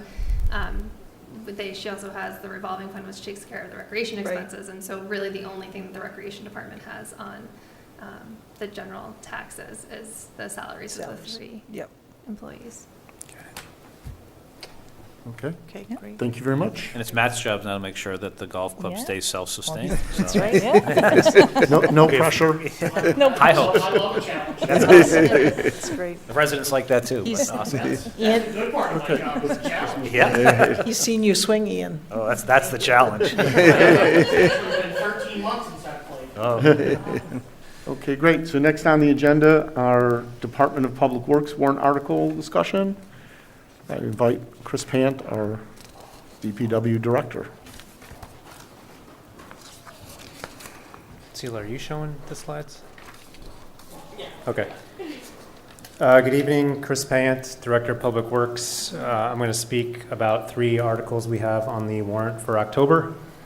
2 of them I'll just speak to directly, and then the last one I'll show a couple slides just to give you some maps and perspective on things. So the first one I'll speak to is the Article 5, the budget adjustment.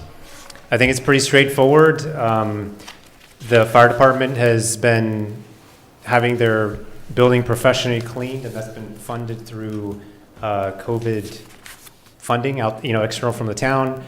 But that ends in December, and so in January the town will pick up the bill for that.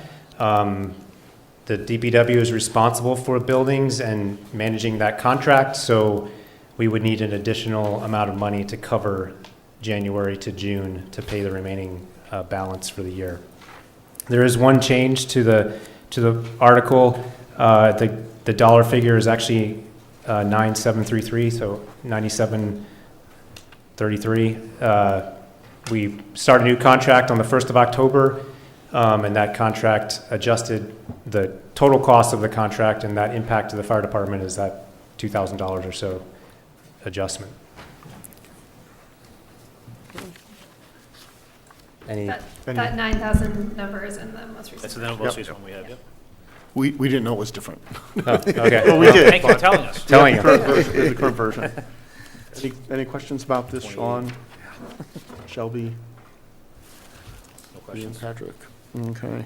And my question is that this maintains and addresses the special need cleaning requirements of the fire department, which is different than general office space, right?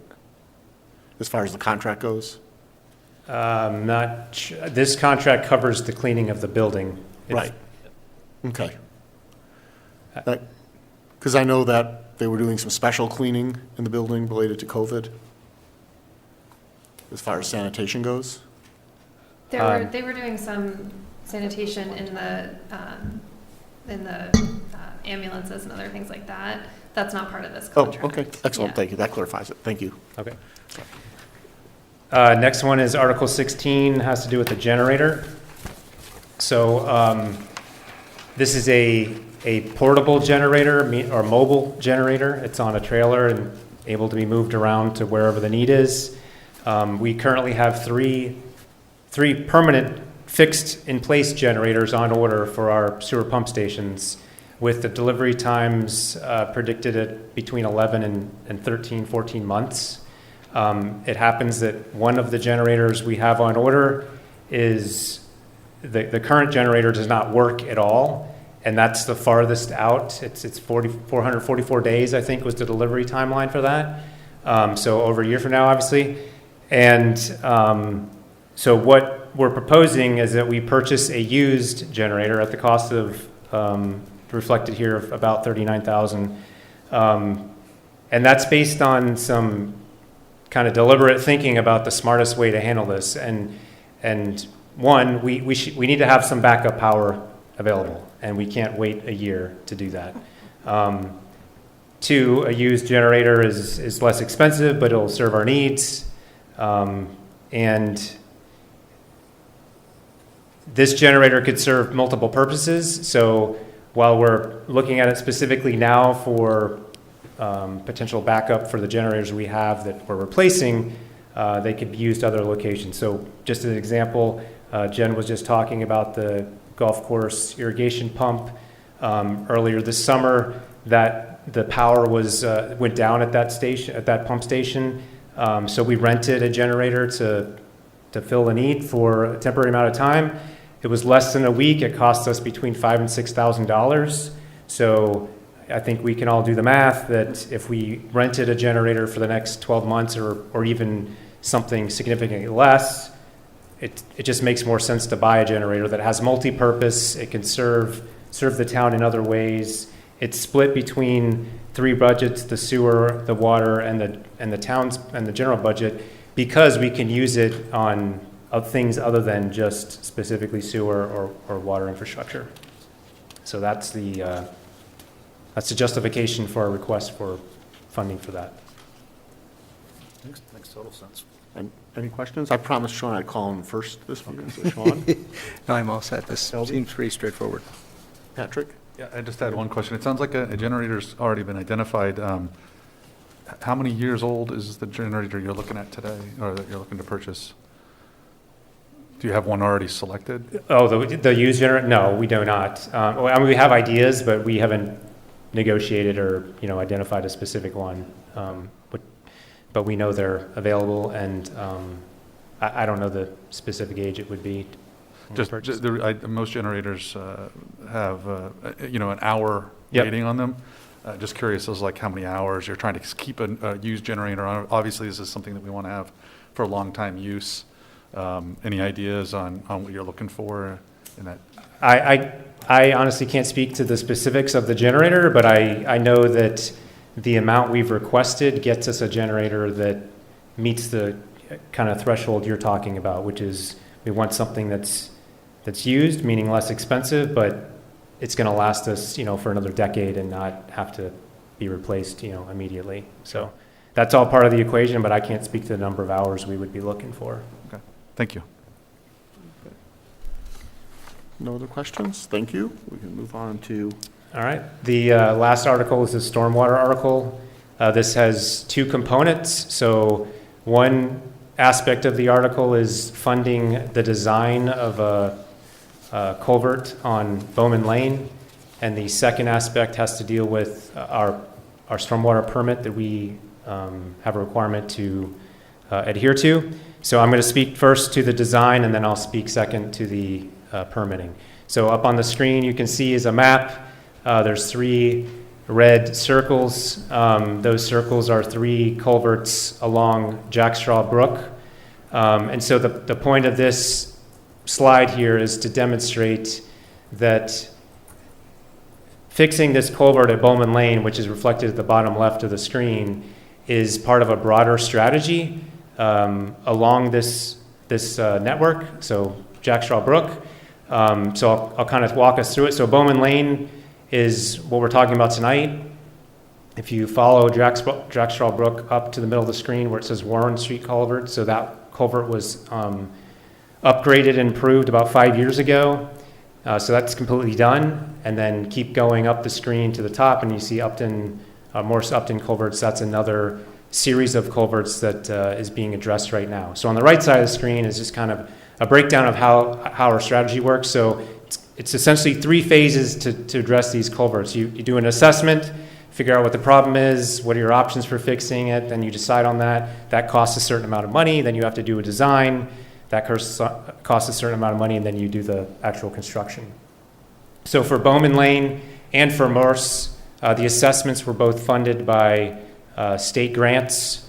The Bowman assessment is complete. That's why we're jumping to the design, and the Morse Street assessment is ongoing.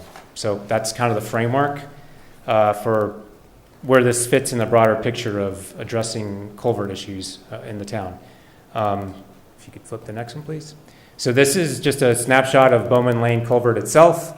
The culvert is in rough shape. It's not going to fail imminently, but it's something we need to address. If we were to just let it go until it failed, that's not what we want to do. It would shut down the road for sure, but there's also water and sewer utilities that run over and under that culvert, which would be disrupted by any sort of failure of the culvert, so we want to address it. We're asking for this funding at October town meeting, and purely because we want to keep the process moving. The data gets stale if you kind of leave it on the shelf for a while and don't take action on it. Potentially, we could come to town meeting in next spring for a request for construction, or this is not, we're not going to bank on this, but it's certainly a possibility. We could request grant funding to help us defer some or mitigate some of the costs to construct. But the point is you want to get to a point where you've probably heard the term shovel ready, but you have to have a design done. That's when you're competitive. Most people don't want to fund studies and designs. They want to fund actual work. And so if we can demonstrate that we've invested money and time in this process, demonstrate we have a strategy, demonstrate we've committed to designing this project, then when we go for any sort of external funding, it makes us more competitive.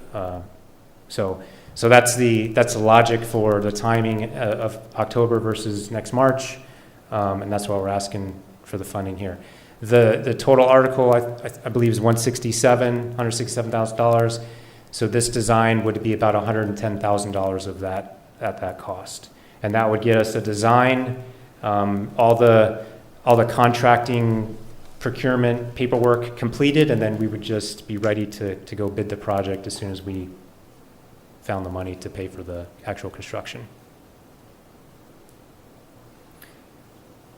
Okay. The second, I'll just jump to the second piece and take any questions, I guess. So the second one is the next slide, please. So second piece of the article, I've mentioned before, we have a stormwater permit the town is obligated to adhere to. It's a 5-year implementation. We're on year 3 right now. In December, we hope to come back to you with a more detailed kind of overview of that entire process and some of the intricacies of the permit and things that we're being asked to do and how we're doing them. But in the meantime, we're trying to continue the process and keep things going. So you can see in the middle of the slide, there's a public education, illicit discharge, construction site, stormwater. Those are all components of the permit that we're addressing, and there's long lists of things we're supposed to do underneath of each one of those. But the thing we're coming to the town for in October is funding to update the simple terminology is update the bylaw, but it's a lot more extensive than that. It's creating stormwater regulations. It's defining specifications for how we engineer stormwater structures for the town and how we advise developers to do the same. So it's a pretty intensive amount of work to do that. It's not just editing the bylaw. It's taking that bylaw, breaking it down, creating regulations, and then creating bid spec or specifications for stormwater. So it's pretty significant. A lot of work with the Conservation Commission once this starts to make sure we're tied in with them and the building department, other town departments. But it's something we're required to do. But even if we weren't required, we need to do it anyways. It's just an important thing to do. And so this money funds a consultant to help us execute that process. Thank you. Any questions? Any questions? I'm looking at you, Sean.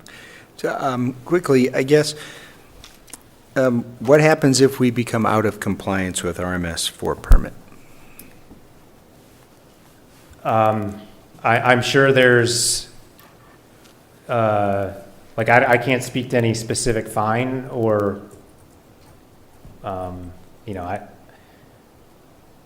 we'll get told to get back into compliance, essentially. I mean, there's a lot of requirements and it's a challenge for many towns to execute all of the requirements in the timeline that's been asked. And so there is some give and take to executing it, but the bottom line is, at least from my perspective, is we have a requirement and we should strive to meet it because we've been told to, and so that's what we're doing. I don't know really what would happen if we didn't, but I don't want to be the one to figure that out. I mean, at a minimum, somebody would be on your back, right? Yes, that's true. Thanks. Okay, Shelby? Thank you, Chris, as always, very thorough. So the breakdown of the 167,000, again, if you could, please, between the two components of this article? 110 for the design and the remaining balance for the MS4 updates. Okay. When you come back to us in December, I think it would be great to sort of give the town a refresher on what MS4 is and why we do it or why we're required to, or what have you, because I'm nodding my head going, I sort of remember, but, you know, I think it's important for us as a town. And that's the absolute intent. That's the idea is kind of a permit 101. Why are we on the hook for all this, right? Something that's useful for you all to understand. I mean, obviously not getting into the details, but really explain why it exists and why we have to comply and why it's important. That would be great. And I guess I'm wondering, is it, when I read this article, I mean, the explanation has been very helpful. I'm wondering why we're bundling these two. I mean, I know they're both related to stormwater, but would there be an advantage to splitting them out separately? Because one sort of seems like that very, physical construction work, and other is, I'm going to call it softer but essential costs related to the permit. So I'm just the thought behind combining the two. Just a point of, just to clarify for everybody, and there is no construction associated with this. I'm sorry, you're right. It's both, the first one is designed to, my mistake. I know you know that. I just wanted to make sure everybody else understood. Thank you. There's I think there's it was no 'cause I saw the absolute picture. There's no construction. Right. But from my perspective, why I would want to keep them together is the article is written as stormwater infrastructure improvements. Yep. And if, say, the design comes in at less than what it's anticipated, we have other requirements for MS4 besides this bylaw. Yep. And we want to get as much done as we can with the least amount of money. And so if we have the ability to be flexible in that and maybe move that money to MS4 versus design. Right, still all under stormwater. That's right. Great. That's the idea. Perfect. Thank you. Okay, thank you. Patrick?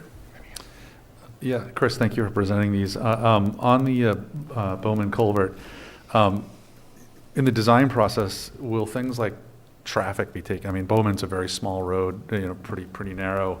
I'm just wondering, in the design of, what are the considerations for the design?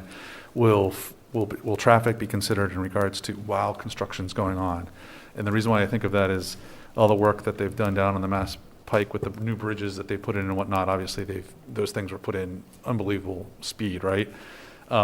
Is that part of the design strategy to kind of, I'm thinking of the community up on the Bowman Street area, having to get back and forth. It's just wondering if that's part of the design piece of it. It will be, but unfortunately, we won't be able to be as fast as they did those bridges on on the turnpike. But yes, it'll be factored in, and that's. So the assessment I mentioned up front, 3 phases. Step 1 is do an assessment. They come back with recommendations on, here's 3 ways you could solve this problem. And so part of the decision-making in terms of choosing which solution is, some of the factor is how long is it going to take and what's the disruption to the community. So those are considered as part of the solution and will be considered moving forward. Thank you. Ian? No questions, but just kind of comment as being one that kind of lived through the Warren Street thing. It was absolutely necessary, having residents having to be evacuated out of the house by the fire department on lines because of flooding or whatever. I mean, the Warren Street, but it's this whole brook, and it starts up the top, and doing this is important. Doing it before it fails is really important because we see the issues with that. So I just support it, and I love the way you presented it. This is the right way to do it. The fact that we funded this assessment through grants, putting this in, showing that we're putting the design, being shovel-ready, and fingers crossed, and I know you'll look for it, but that we can get some grant funding, if not all grant funding, but even some grant funding, again, saves the taxpayers. But this is absolutely necessary, and I know from the last storm, we had to close down Moore Street and portions because of flooding, because of culvert issues down there. So we know it's an issue we're dealing with, or you are dealing with, we're dealing with as a town, with roads shut off just because of it now. So thanks for putting it out there. I do think it's necessary, and the quicker we can move through with it, the better we will be. Okay, great. I have no further questions, so thank you very much. All right. Thank you very much. Okay, next on the agenda is our discussion of the town meeting warrant. There's one new article. There's two. There's two. Okay, thank you. If I'll. So we can start with the new articles. I know that, I think you have a resident that's here that can answer any questions related to that. So Article 23, acceptance of parcel. As the board's aware, I had sent to you some correspondence that we had with the Dwaynes who were interested in donating or gifting a parcel that's on the corner of Piccadilly and Morse to the town. And you, I don't know if you can put up the map. So it's a small parcel that was created when the subdivision was created, and their property is not contiguous to this small parcel, and so they're interested in gifting it to the town. In order for you to accept that gift, you would need to be authorized by town meeting to accept the gift. It is not contiguous to any other town-owned land. We did send it out to all of the departments. At one point, we thought that maybe, so including conservation, DPW, the planning department, and no one had an interest in the parcel. So it's up to the board whether or not you want to move forward and keep this article on the warrant so that you can ask for the authorization to be gifted this land, or if you're not interested in accepting the gift, then you would just remove the article from the town meeting warrant. Okay. Any questions or thoughts on this one? Give people a minute to digest, because If we get the picture, I think it's. Yeah, she's. I Sorry. think it's on the. This is parcel A this is parcel A on the image you sent out, is that See right? what I showed us, page 52 in the Dropbox. It's not showing. Oh, it's in our. Page 52. It's right there. Excuse me, if you want, I can add it in context. It's up to you. Oh. That'd be great. Yeah, sure. So I take it you're the landowner. I'm sorry, yes, I wasn't too sure how the process works. No, that's okay. So, Please, just yes. your name and address for the Yeah, record, please. good evening. I'm Paul Duane. I live in 63 Piccadilly Way. Okay. So we purchased the property about a year ago, and from what I understand, the property was about 5 acres. Then they split the property into two separate. They built two other bits of property. There was a 67 and a 65. So we live in 63, but the property the bit of land that was sort of left with us as part of 63 is that little bit in yellow, because what I understand is 67 was not allowed any frontage onto Morse Way. So what we're trying to do now is we're trying to gift that land because it doesn't give any value to where we're living, right? And we're not going to really do a whole lot with the land. It's right on the side of the road.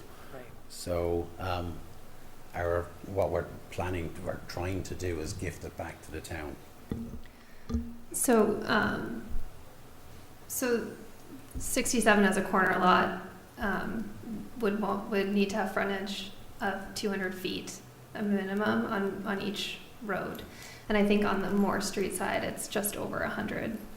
And so that's why it can't front on Morse as well as Piccadilly, because it doesn't meet the minimum frontage requirements on Morse. And so to gift, if they were to gift that small piece of property to 67, they would create a non-conforming lot. Yes. We can't do that. And we can't do. We couldn't do that without going before the zoning board of Right. appeals, Right. which is time and money. Variance, right, yeah. Okay. So, You have a question? well, I'm just, Christy, I think to you, is there a disadvantage to the town to taking this? I mean, I immediately think of maintenance as, something that we would probably be expected to do. I'm trying to pull up the GIS now. Seala's trying to pull it up too. I'm thinking about maintenance possibly, and what else do we, is in there. I know nothing's contiguous, but, and I also think about, does it help us in any way for future sidewalks and because we own it and, what's. Yeah, so that's why we had sent it out to the DPW Yep. to see if they could use it for sidewalks or drainage, and there's no interest in the property. It does, it really is part of 67's front yard. I mean, I think that they do. Yeah. It looks like when I drove by that they probably maintain a portion of it as part of their lawn. Okay. And then it sort of goes down to the street. There's trees on that piece. So it's going to put up the ortho. Is that the layers? Yeah. At the very bottom, 2020 ortho. Gotcha. So. There are other small pieces of property in town that sort of, came under have the same issues. So that's Harvey's, right? That's 74, is that correct? Yes. Yeah. Okay, thank you. Mhm.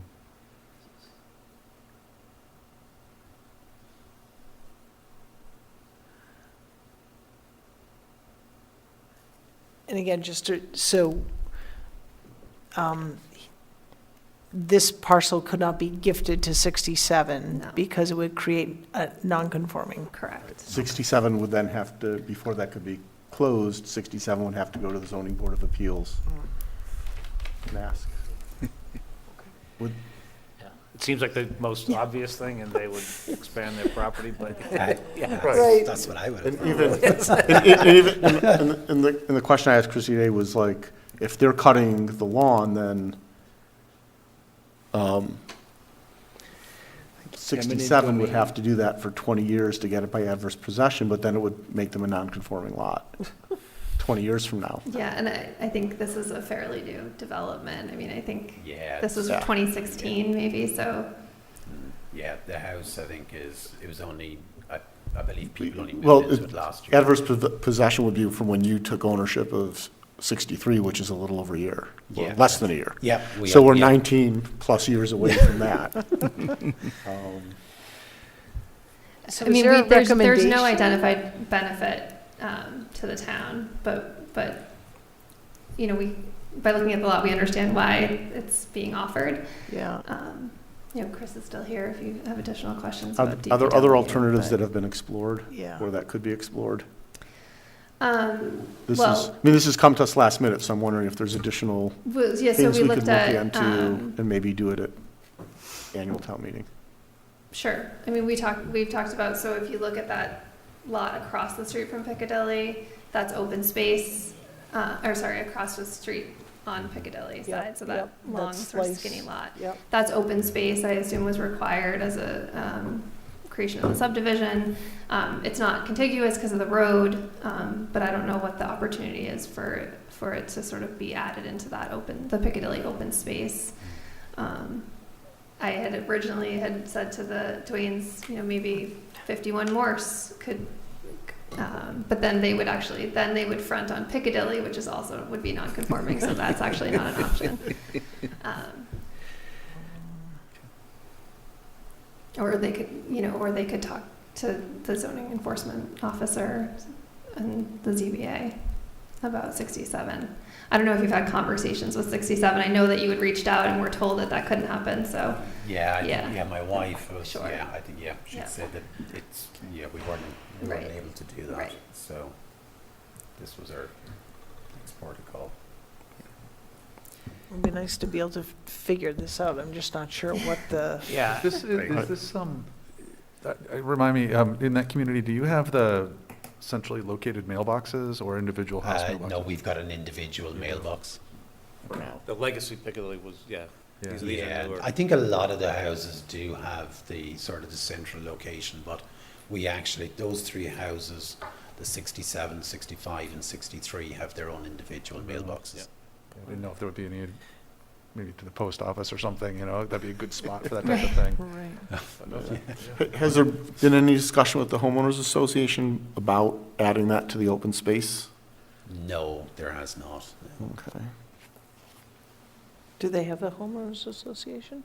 Oh, no, sorry, I don't believe we do. Yeah. No, the three houses don't. Are you part of the whole Piccadilly? We are part of Piccadilly, but I don't believe we're part of the homeowners association. No, we're not paying any additional fees for. Yeah. No. Yeah, so I mean, personally, I would love to help here. I think from the town side, I don't know what we'd do with it besides have a spot to maintain, but I know you're trying to get something here. I'd love to see if we could push it off to March. It does give you a little more time, but I do think the idea about the homeowners association, see if we can work with them to pick it up as part of their open space parcel, whether that's even an And option. that would involve the Conservation Commission, I believe, as well, because they, Yeah, so we can work through that process between now and the March town meeting. Okay. And there's, I don't know the area well enough. Do we have sidewalks over there? There's not a sidewalk going up Morse. Not up Morse, You've right? gotta Side of go Piccadilly is the other side of the way, isn't it? Yeah, Piccadilly Way has a sidewalk, but Morse doesn't have a sidewalk. and it's a grade. Yes, no, I So do. they built a mound in elevation. Did what? So there's trees and It goes- bushes. Yep. So it's like a It's 45. a fairly steep grade. It's like a 45-degree Yeah, grade it's a pretty steep up to where the gradient, trees were yeah. planted. Oh, At the okay. top, and then there's lawn So on that the other piece side. is the grade. It's the grade, and it looks like a little bit of the lawn from the house on the corner. Yeah, They're mowing part of it. Yeah, You I know, think to they be honest, could- probably a lot of it is not sort of, the 67 are not doing a whole lot with that plot. I Probably think it's just one or two swipes of the mower. It's, but- it's left overgrown a little But bit. yeah, the sidewalk would be interesting. To build a wall or Yeah, I something. guess appreciate your trying to kind of, feels like kind of do the right thing from your practical perspective. I'd love to see, if the town could work with the Duanes to figure out a solution here. But I don't know that, I don't feel like I'm ready for this meeting. This is the photo from the street, just to show Oh, thank you. that grade. It's hard to see the grade in my Right. Well, you're at the street, and up top is the, Yeah, so that is 67. Yeah. That house Right. there. and I'm struggling. I mean, I guess I'm going, why did this happen? I mean, well, it sounds like we did it from the town side when they split the lots, that they couldn't have this Well- piece, so then I'm thinking. well, if we did it on the town side, I sort of feel like we need to sort of fix Well, it on the, We did it because it needed to be in compliance. So you couldn't create that corner lot right. without the proper amount of frontage. No, right, and I'm not trying to place, but I'm just trying to say, if we sort of were collaborative in helping to kind of allow the lots 63, 5, and 7, and then this little piece was left hanging out there as a hanging participle.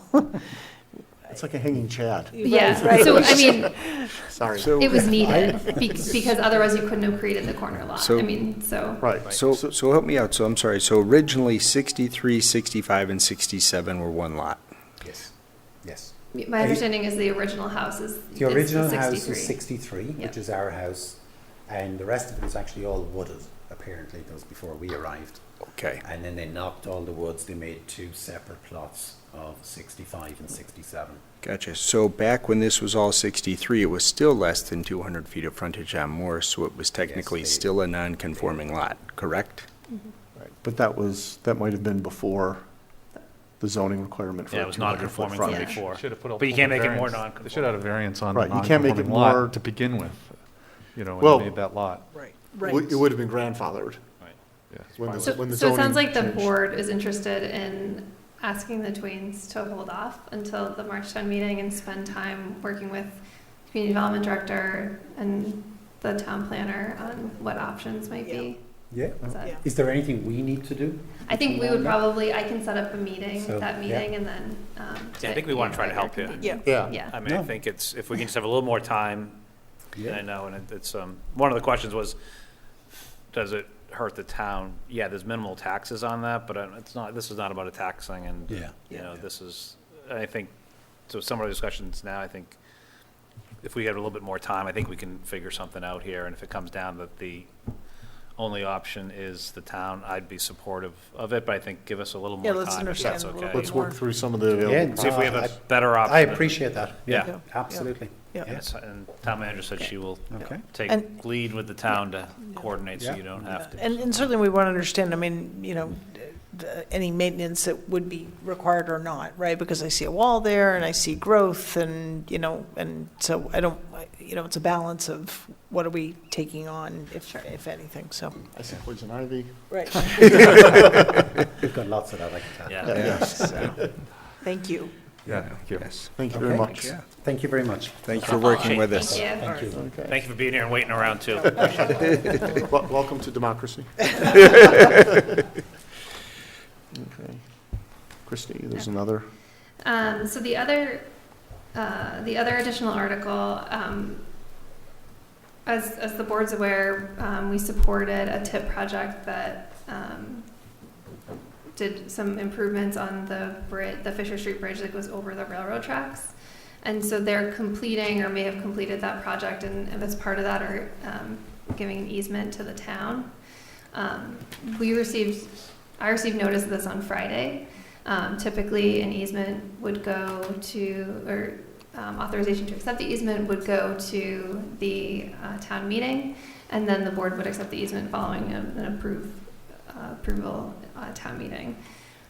You also have this on your agenda for later this evening because the MassDOT has given us a very tight timeline to record the easement. So next week is when they are would like to record the easement.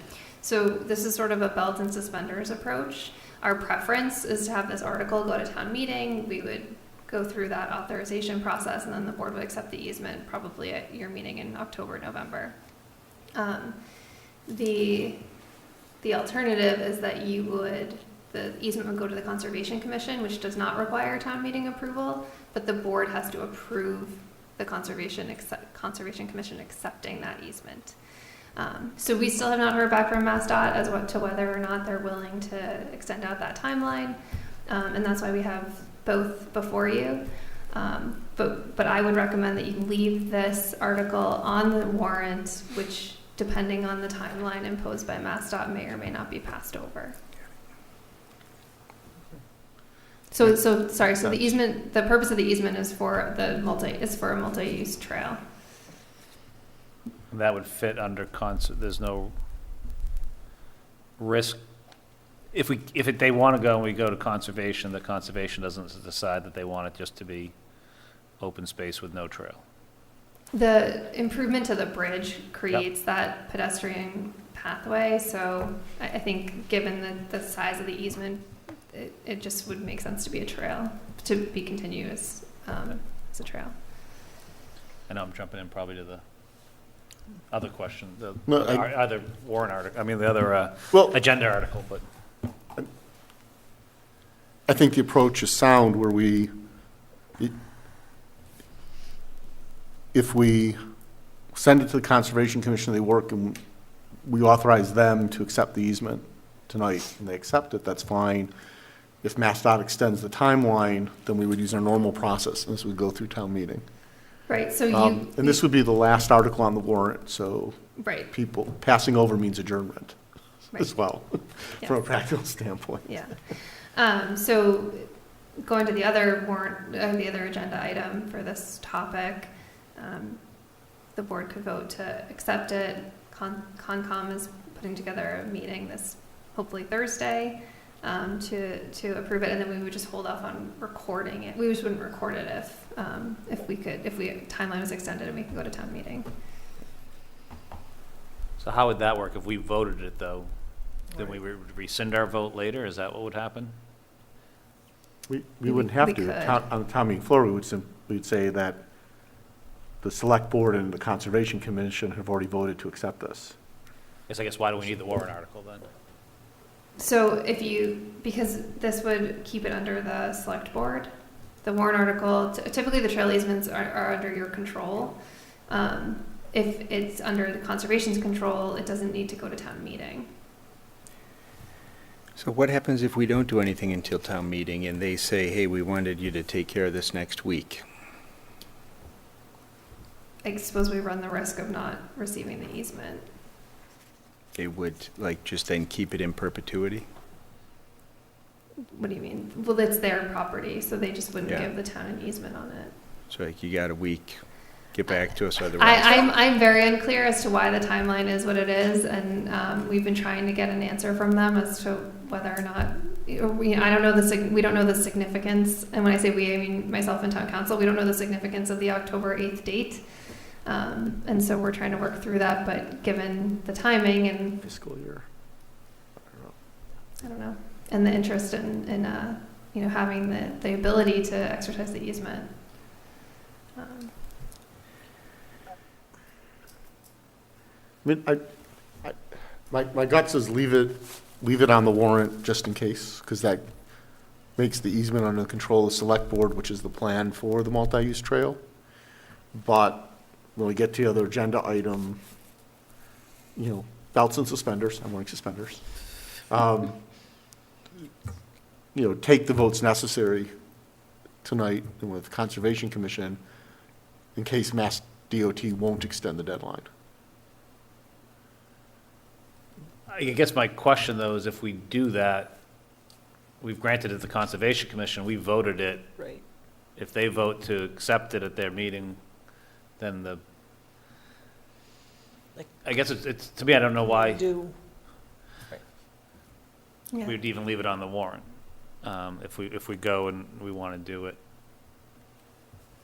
that way. Am I making myself, it just... I suppose your vote could be Conditional. Yeah, that's what I was wondering, if maybe in the recommendation approved, can we make it conditional on Yeah. failure to obtain a Extension. extension from the state? I'll let you word that motion when we get there. Okay. Then I'm fine with leaving it on, if we can do that, that makes sense. And then other items in this topic would be any other items that the board wanted to discuss. Chris already told you about the change to the amount for the fire department cleaning. I think you've received presentations on the majority of these articles, so if there's any additional questions on other articles, I can answer those at this time. So there's another meeting going on concurrently with this meeting. It's discussing a couple of these articles. I don't know if there's any update, I think they appear to be in a little bit of flux. So the planning board has voted to support Article 18. And then the planning board voted to recommend that Article 19 be referred back to the planning board for further study. I don't have an update on Article 20.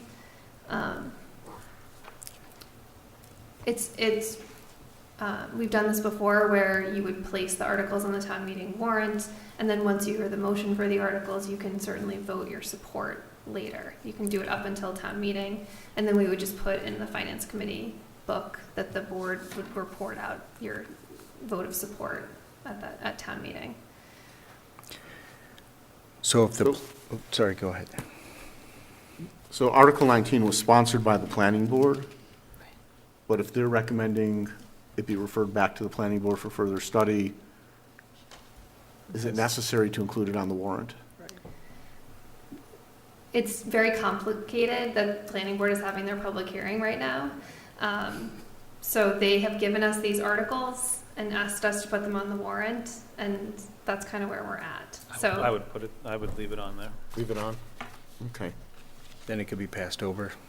Yeah, or if they make a motion to refer it back to committee, that's fine, but I think without them asking us to remove it, I'm not sure that I'd be ready to remove it. Yeah, I feel like there are options. I mean, Ian, I agree with you. Alan, I hear your concern, but I feel like there are options to take care of it once we're at town meeting.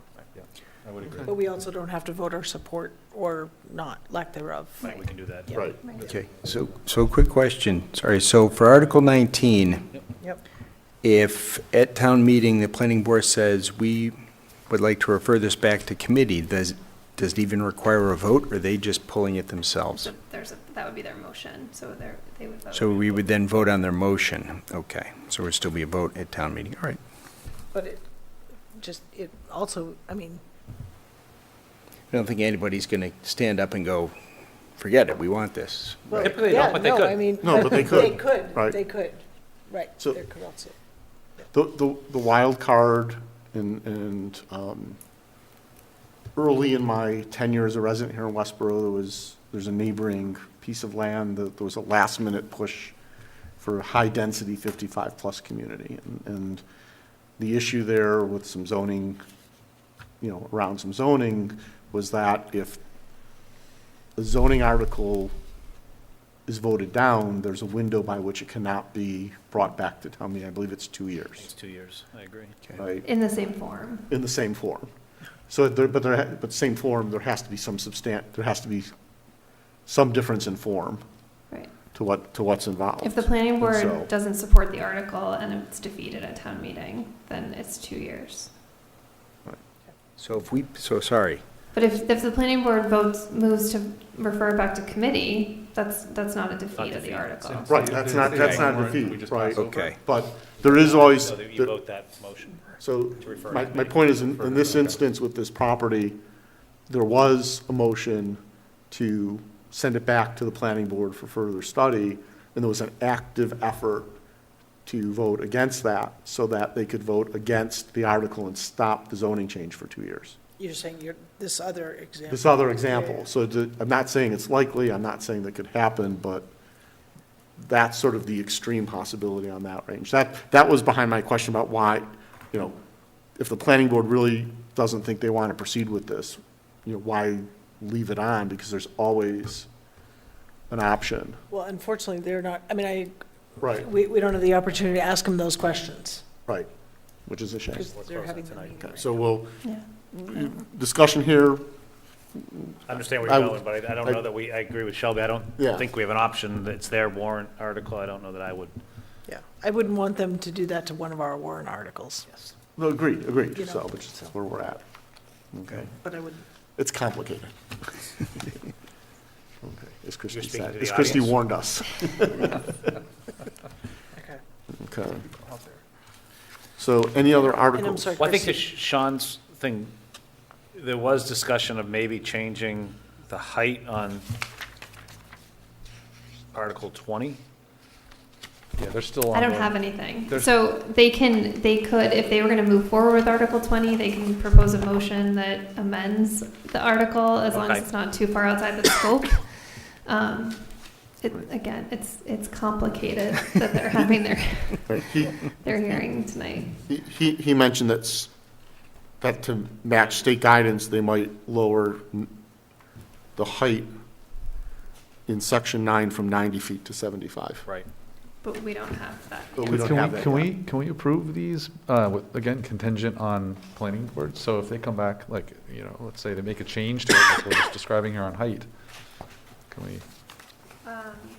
Town council's advice for this was to have it come back as an amendment in the motion. Okay. So the article is to give notice to the community of what is going to be voted on, but the motion is what you actually vote on. And so because it's their article, they would review whatever motion we were going to put forward. Okay. and if it were We've done that before, amended, too. if it were amended, we would re-vote. So if we voted, right, if we voted to support it the way it's written now, and then it were amended on town meeting floor, we would vote on that amendment. Or we could hold Right, off, or we have another the- meeting. We can hold off to our Right, first meeting in right. October to vote. Worst case, if. Right, or the main motion would include the amendment. And as far as our support, we can vote tonight or not on any article. We can vote at our next meeting. We adjourn the select board usually a half hour, an hour before town meeting. There's an opportunity to vote there, or even at the time the article's brought forward, we can vote and report out whether we support it or not. The current thinking then is keep it here Keep as it here, is. hold off the vote. I'd of hold off my support. vote, but yeah, I think we keep it here and Okay. start the warrant and closing the warrant. That makes sense. Would be my take. Okay, so I think as tradition runs, I'll walk through the warrant.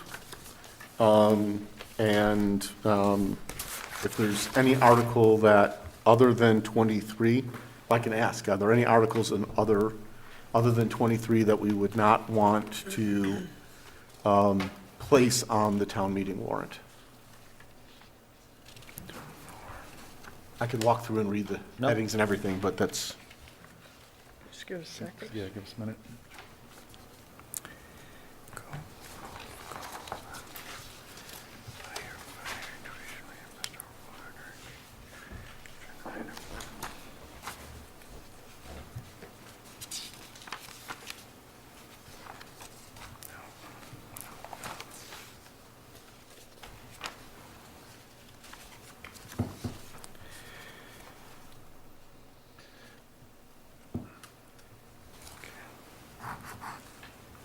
We haven't discussed the animal control bylaw change, just kind of publicly, I don't think. I think Christie had mentioned it maybe in an update or in an email to the board. Can you just, I just think for the public's benefit, why it's going on here, so folks don't feel like we're so, dramatically changing it? So, yeah, so when we approve a bylaw, when town meeting approves a bylaw, it has to go to the Attorney General's office for approval.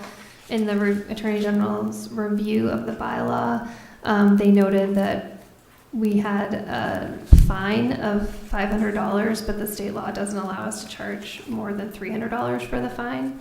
And so they struck that amount. And so rather than it saying that for the fourth and further offenses would be $500, the change in the article would be third and further offenses. So when the AG removes that section, that line, it just comes out. And so the town meeting's only action is to add and further offenses.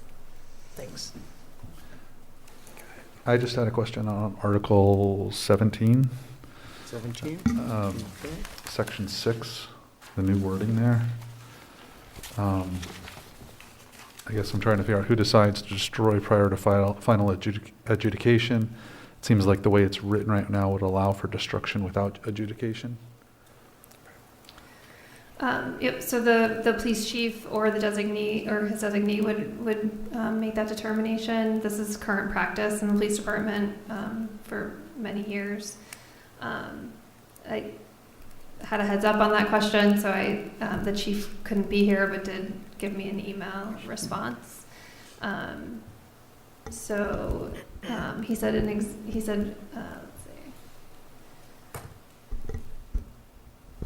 I'll just read it.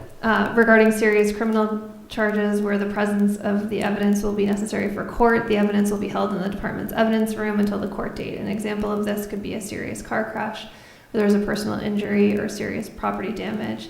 In some instances, a photo will suffice for court. In these situations, the chief or designee may decide that the destruction of property is prudent. A photo will be taken of the alcohol evidence attached to the report, and then the item can be properly destroyed. An example of this could be an individual who is taken into custody for a minor infraction involving an open container. The container and contents may be destroyed. An example of the return of alcohol evidence per the chief or designee's discretion could be the following. A business owner from our community has had items stolen from their store.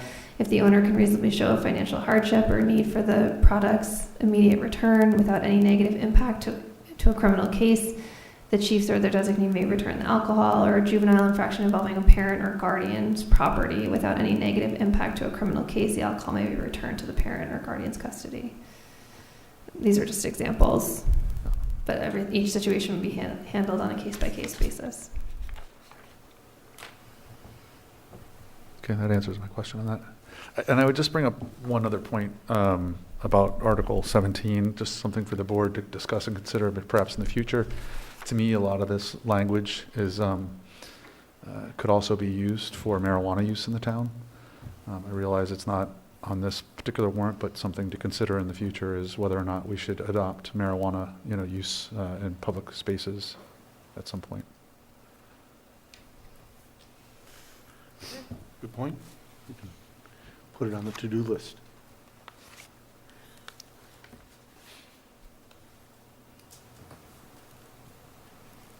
I have no questions. Sean?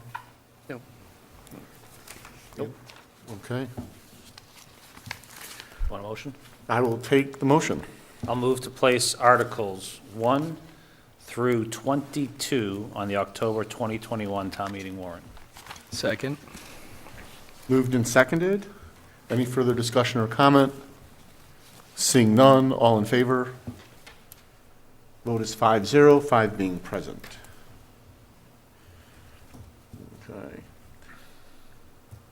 We now need a motion to close the town meeting warrant. I'll move to close the October 2021 town meeting warrant, subject to any changes made by the planning board at their September 28, 2020. So actually, I wanted to just, say that, just do we? close the warrant.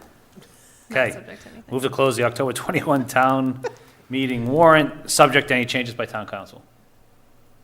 Second. Second. Oh, Okay, so moved and seconded. Any further discussion or comment? Seeing, hearing none, we'll move to vote. All in favor?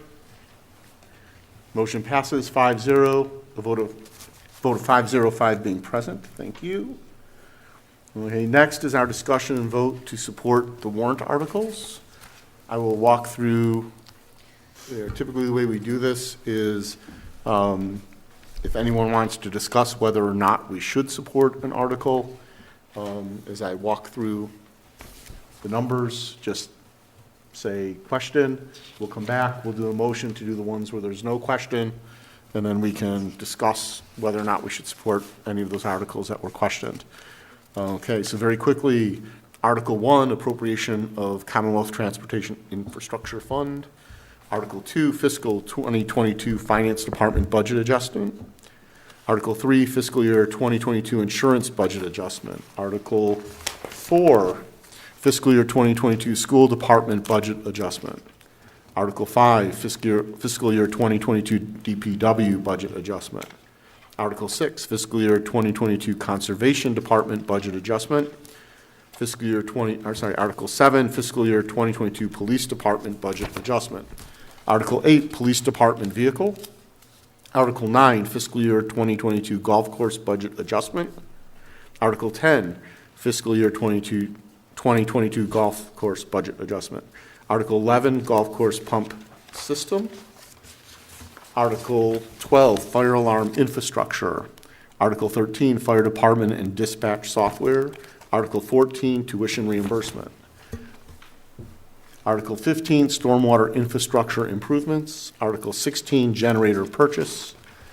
Article 17, amend general bylaws. Article 25, alcoholic beverages. Article 18, amend zoning bylaws. Article 19, amend zoning bylaws. I believe we've already, I'll put that as a Q because we've already discussed whether or not we're going to vote to support that at this point in time. Article 20, amend zoning bylaws. Article 3, off-premise signs. Can we discuss 18 and 19 together? Yes.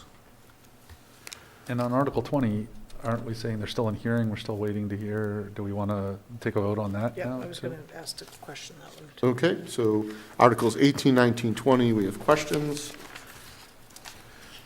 Article 21, amend the general bylaws. Article 38, animal control bylaw. And Article 22, acceptance of trail easement. Yeah, question that one. Yeah. Okay. Yeah.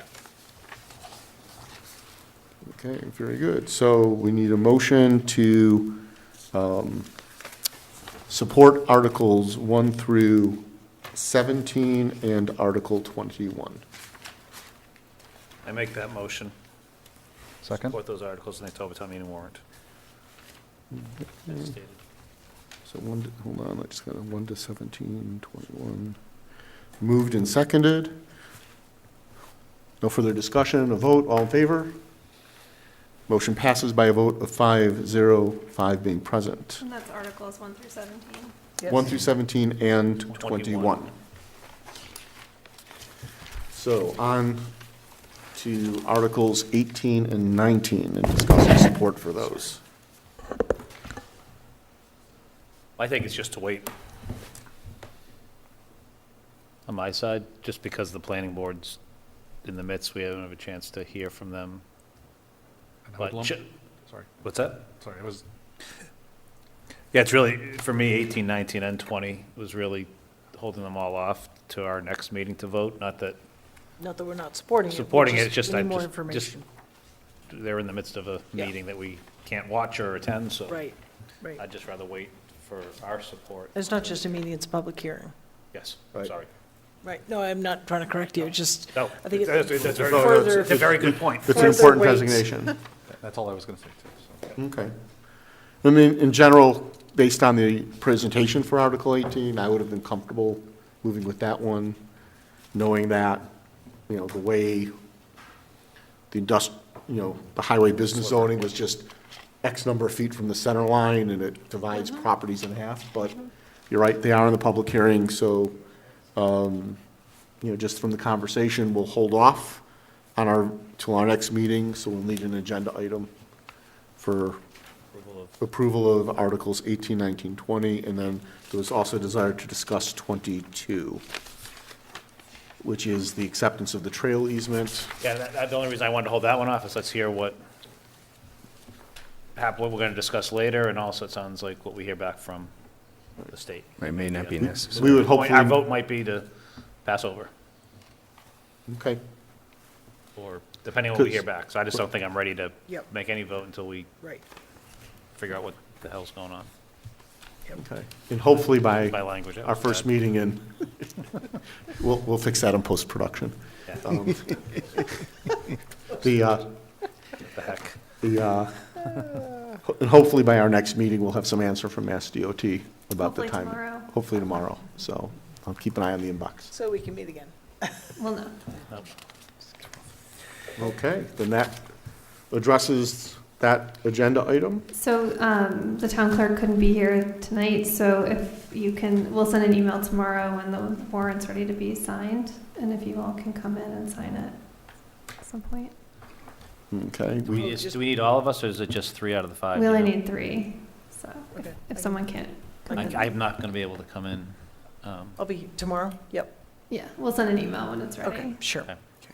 Okay. Okay, great. So next on the agenda item, we are not on time. Discussion and vote, Columbus Day, Indigenous Peoples' Day, public listening session format and date. So in our packets, we have an email from Select Board Member Marshall, who met with Member Welch to come up with a plan. I will give the two of you the floor to whoever, I don't know, Shelby or Patrick, you want to introduce it, and then if we have any questions, we can discuss it. Sure. So Shelby and I met a couple of weeks ago to discuss what the board tasked us with in regards to the format of the conversation around Indigenous Peoples' Day and Columbus Day. Before you can see the guidelines that we've kind of struck forward. We used the, I think the poultry bylaw example as an example of a public forum we thought would be conducive to the conversation, meaning that we would allow people sufficient time to bring forward their concerns, but also allow us an opportunity to ask them questions to clarify what they might bring before us. We wanted to be sensitive to, obviously, the length and duration, but wanted to provide an opportunity, again, for the community to come before us. I guess a couple of things that may be slightly different was, we would want to allow external entities from the town, perhaps experts that someone might want to bring forward to speak before us. And I think there was a lot of other consideration that we heard tonight, as well as another emails that have come before us. I'm not sure if the full board has seen all of those, all of that feedback, but I think it might be a good opportunity for us to go through that feedback and understand if there is anything else we want to consider in this format. Shelby, anything you'd like to add to that? No, yes, there is, sorry. First of all, thanks for the opportunity by the board for allowing Patrick and I to work on this.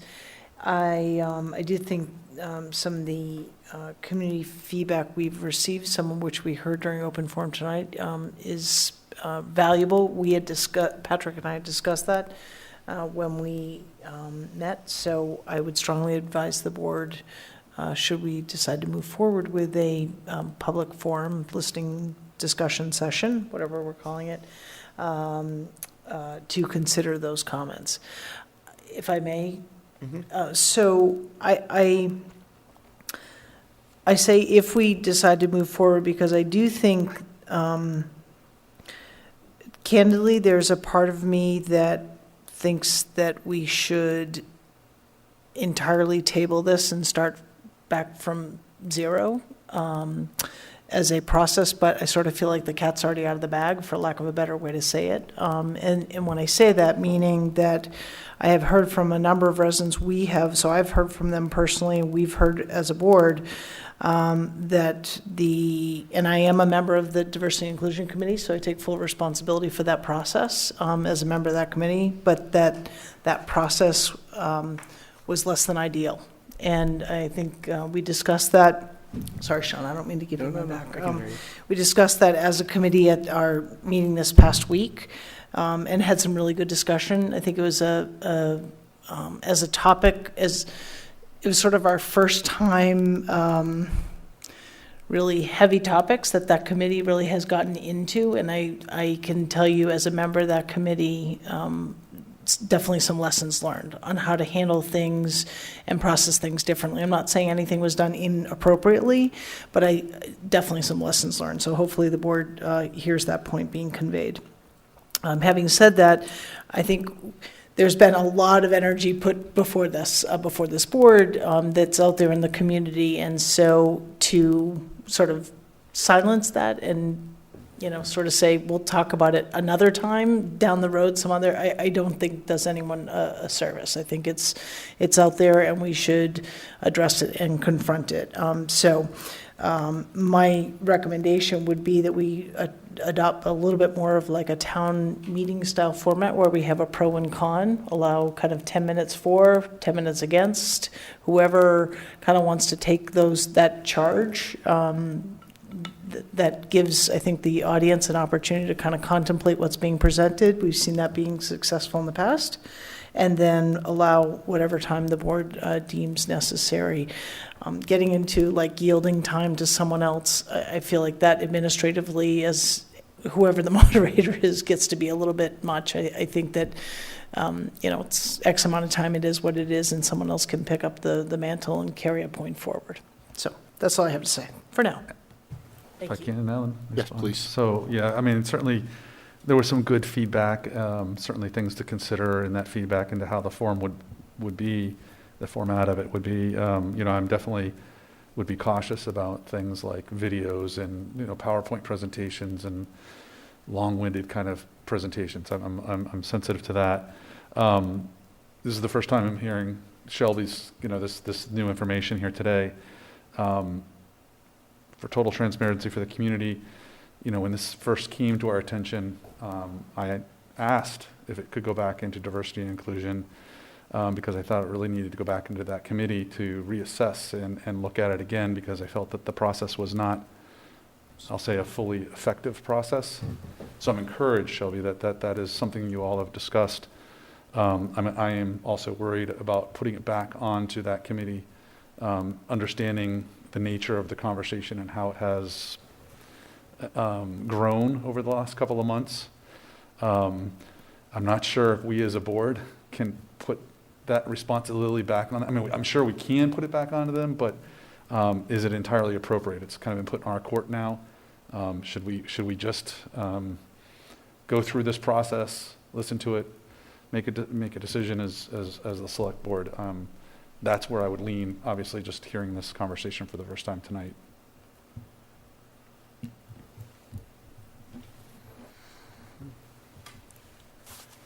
Sean, Ian. You're going to me, but you're going to Sean. No. I was like trying to be fair. No, this is, no, I appreciate actually the work Shelby and Patrick put in. I appreciate the work that's gone in since then and the diversity. I guess maybe a question, and I don't know if it's fair or not, Shelby, but from the discussion you had, was there,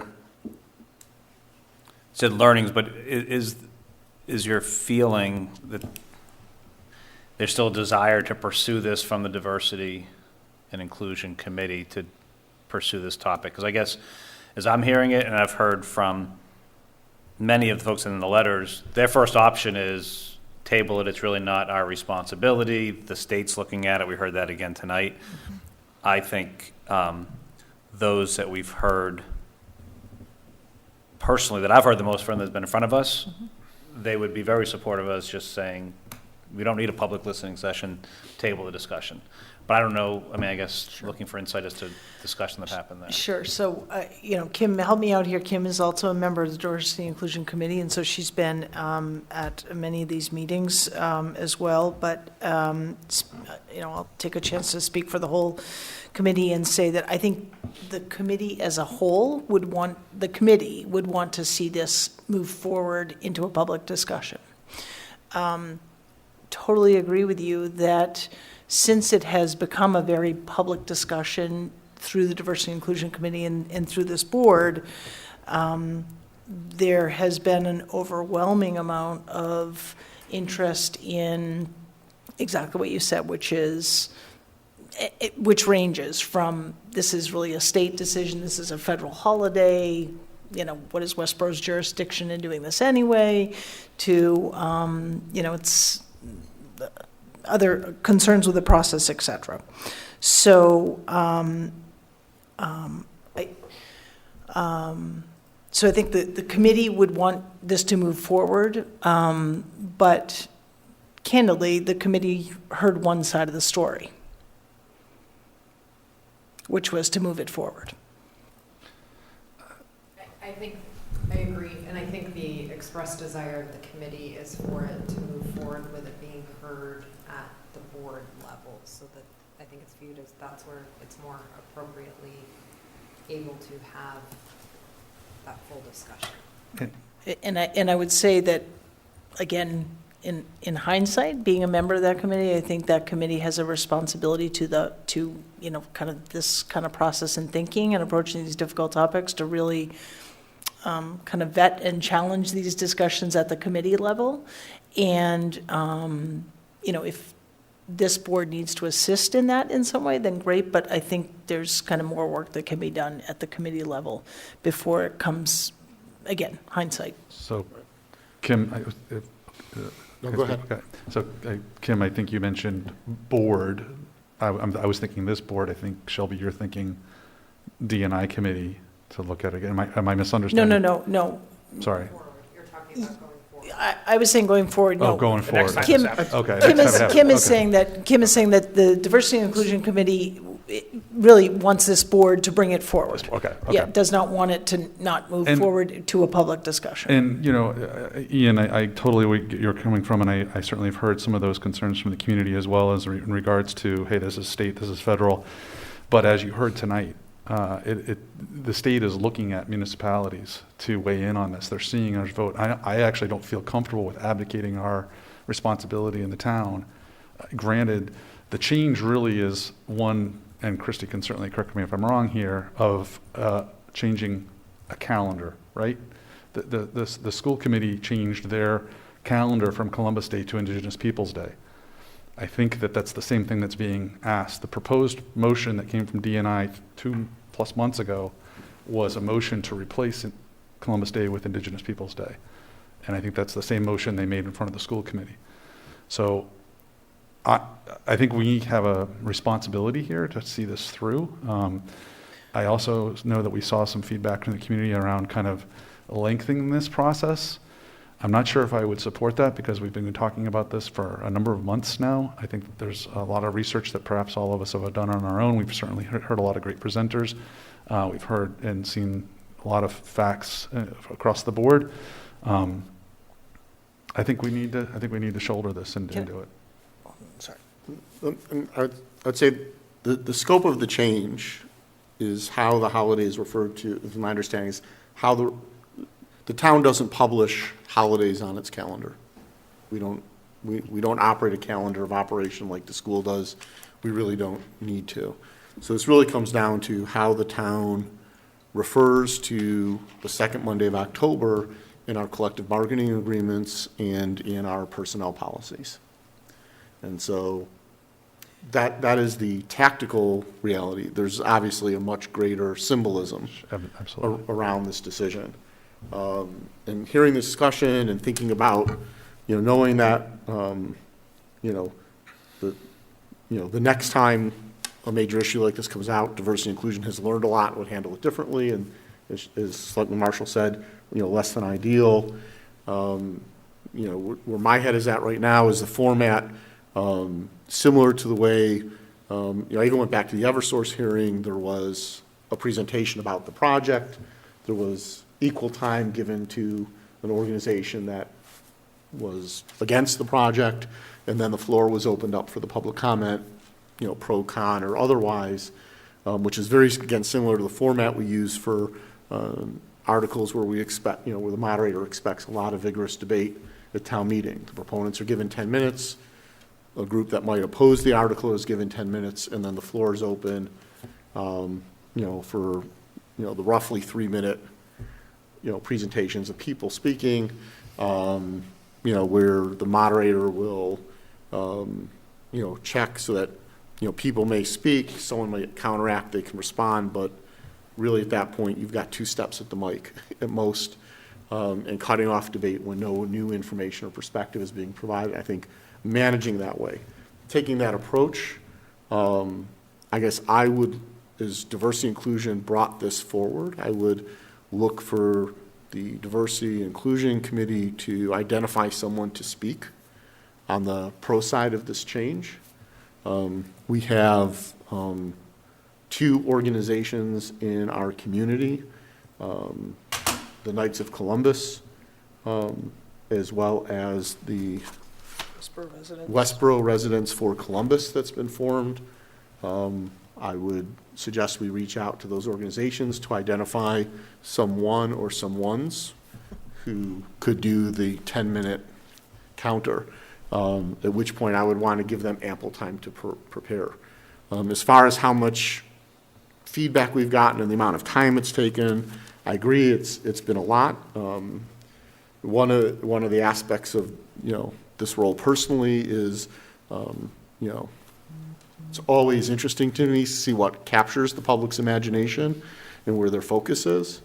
But I'm also very cognizant of the relative priorities, and so as we look at our schedule and what we need to accomplish over the next few months. In October, right now, we have 2 scheduled meetings, possibly a retreat.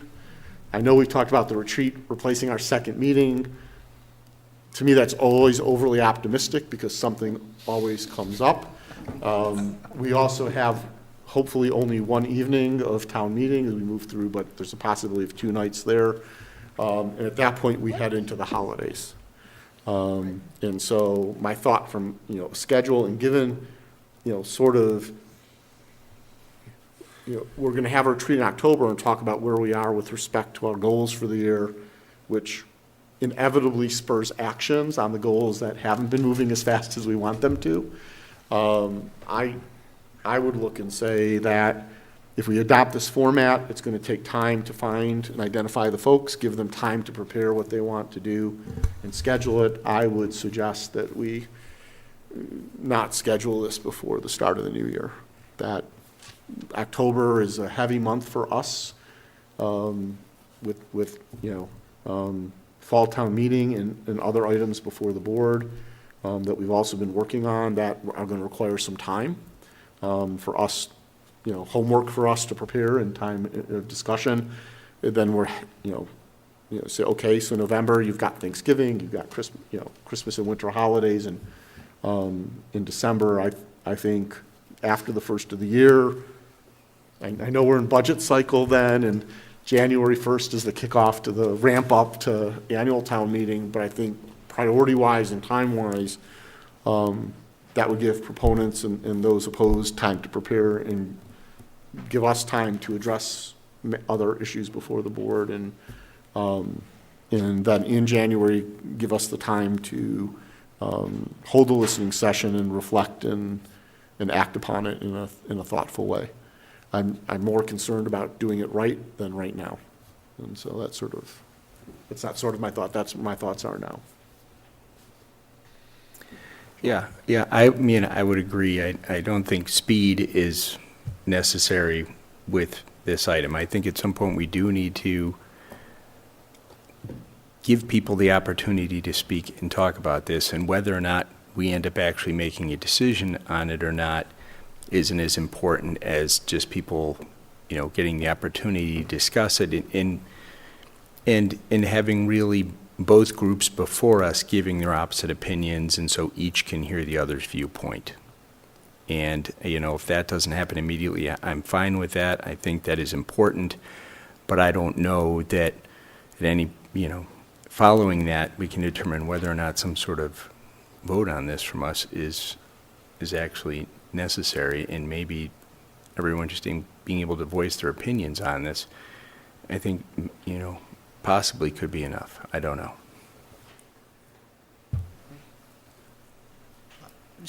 Thank you. I think that's a very astute comment and observation. I think it's important for this board and certainly to the larger community that as we talk about these and address issues that are particularly sensitive, I think that we need to be, I think there's sort of a difference in encouraging, formats to encourage open, thoughtful conversation, difficult conversation, and then there's a difference in sort of, if you will, legislating it. And what candidly my biggest fear is that this turns into a negative for Westborough, not a through by vote versus a conversation in a community of understanding and being able to for people to be able to kind of express their perspectives. So, but that's sort of getting ahead of things right now. Alan, I totally agree on the timeline.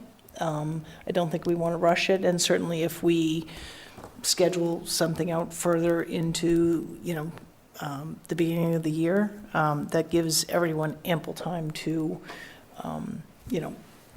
find a speaker. The only or find their speakers. The only other thing that I think we haven't talked about is the individuals outside of Westborough and being able to speak, and whether or not we I mean, maybe there are other things we have to talk about, but I think sort of we'd want resident input.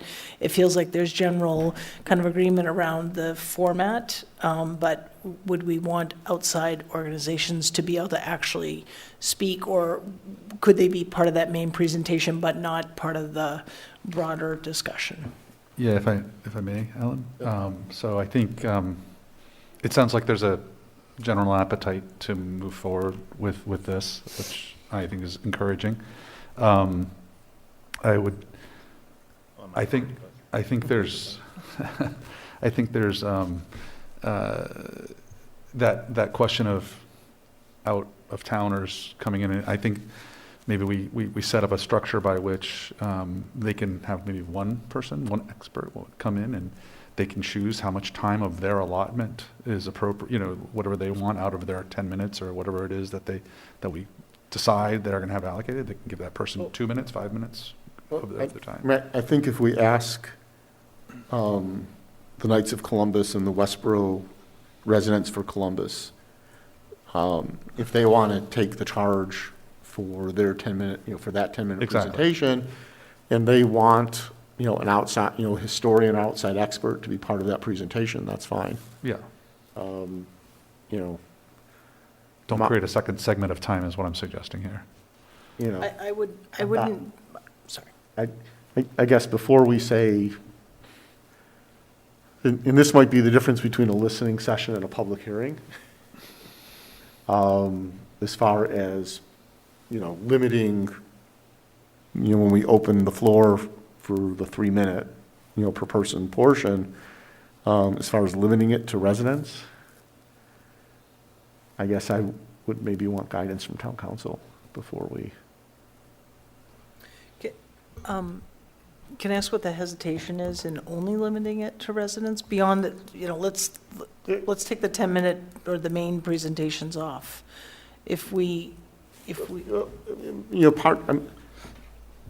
Well, my hesitation to limiting it to residents is a First Amendment challenge. I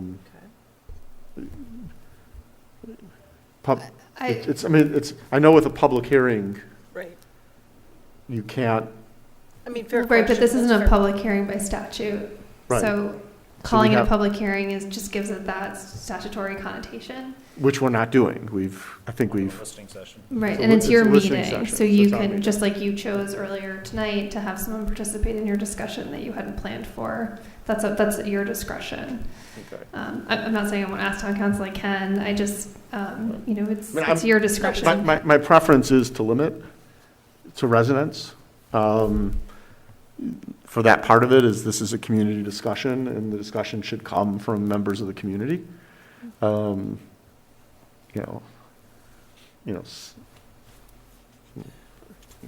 Sanity check if it's not a public hearing. Under our bylaws, I know chair's discretion with that. I just wouldn't want someone saying it's a de facto, even though we haven't posted it, it's a de facto public hearing and dealing with that, so. And if other people, I don't, Patrick, where your feelings are about outside participation beyond the initial presentations? My initial feeling on that, I think I might have said this when we talked about this a few weeks ago, is I don't feel that there's a need for outside participation. However, we got a lot of feedback on that from people in the community wanting it. So I didn't know if there was a balance that we could strike here by saying one, exactly. I had a comment there, but Oh, I think sorry. it's saying the same thing. I was just raising my hand, sorry. No, and I get, my comment there is similar. I think, first off, I think there is a majority opinion from what I've heard here. I'm not sure I'm part of that majority, and as I stated earlier, I think, because I listened to actually, Alan, a lot to what you said when we had our first discussion on this about priorities and whatever, and is this really a decision to come before us? So I'm there. The piece that still sticks in my head, though, is we kind of to let the cat out of the bag by saying we're going to have a listening session and set that up. We've heard, I think, I've heard clearly from one side that first suggestions is that we table it and you don't need a listening session. That's only come from one side. It sounds like Diversity Inclusion Committee would like us to shoulder this and continue to move it forward. So if that's the case, and then the decision of the board to move forward, to go back to your question, sorry I'm long-winded here, is I would make a suggestion that we do run it like town meeting, like we've said, and that basically, anybody that from outside requests, and it's at the discretion of the chair as to, you can see how many are there, but I think the idea of a 10-minute window for the initial presentation, just like how it works on town meeting, and that can be residents or non-residents, and then post that, it's really then a discussion, similar to town meeting, that it's residents, unless there's a compelling argument that they come forward and request that someone from out of town speaks. So I do think this has the chance to be bigger than what we want it to be in terms of a discussion here in Westborough by how large you make it. And I'm not sure that that's what we're looking to do or need to do here. Actually, no, it's not what we need to do. I don't think that's what we need to do here in Westborough. That's my personal opinion. So that's how I would address it. So I think it's similar to what you said. It's really, in most cases, it'll probably be limited to one in that initial session, and then the discussion happens between residents. Yeah, I have confidence, Alan, in your ability to chair it. And I will channel my inner John Arnold and watch. One techniques. caveat to that too is, again, thinking about town meeting, I said residents, I would allow for town department heads, because I'm thinking about Diversity Inclusion Committee and chairs, whether they're residents. I think there's, that piece would be in this. So again, very similar to town meeting. Very similar to town Sure. meeting. Yeah, that makes sense. Sean? Sounds good. Shelby? So one piece I'll just refer the board back to, and that is our community statement that we made back in, I don't have a date on it, to be honest with you, but July 14th, 2020. 2020. Seems like a long time ago. So one of the forward-looking statements that I keep circling back on to support moving forward with this is that we said that we wanted to encourage the community to safely engage with each other through conversation with the foundation of kindness and courtesy. And then it talks about contacting law enforcement when public safety is genuinely threatened. Obviously, this was in response to George Floyd and what had happened there with reference to the law enforcement piece. I think that, so I think we are staying true to that commitment of encouraging that conversation. I think my regret here is that this board is having to do that, not just that it's a community conversation. And I don't want to put kind of words in your mouth, but I feel like that's where we're in agreement there, that I think that, and to Sean, to your point, we can have this conversation, but at the end of the day, is it really for this board even to sort of adjudicate? So those are just my thoughts. So what would you suggest is the alternative? Well, the alternative would be to not move forward. The alternative would be to say that at this time, this is not a priority for the board, and that we're not going to host this session and table it entirely, and ask for, if anything else, it would be for, I don't want to pass the buck here, but for another group to take up those community conversations. But again, I'm going to go back to what I said, I don't know, too long ago now. I feel like we're already down that path. In the sense that I feel like we've already entertained open forum comments. We've put it on our agenda to talk about this public forum. I feel like we've got to kind of see this through as a discussion, but I think to Sean's, again, very astute point, it doesn't mean that this board ultimately will make a determination. We might have a listening session and True. It is what it is. True. And we've had that session, and it was, hopefully we've learned a lot. But it will take a lot of time and effort and planning and energy, and there's a cost to doing that. I mean, we're essentially volunteers, and people will volunteer their time, but there will be town staff that will be asking to commit their time to be part of those discussions. Yeah. Yep. So I definitely see the logic. Again, cat's out of the bag in my opinion, and I'd hate to go forward with it's always a possibility. It's always a possibility that we could say at that point in time, we're not going to deal with this. I'd hate to have people put all the work into it over the next several months with that thinking in our mind. If we're going to do this, if we're going to take this on, I think we owe it to the community who's going to come before us to provide a response.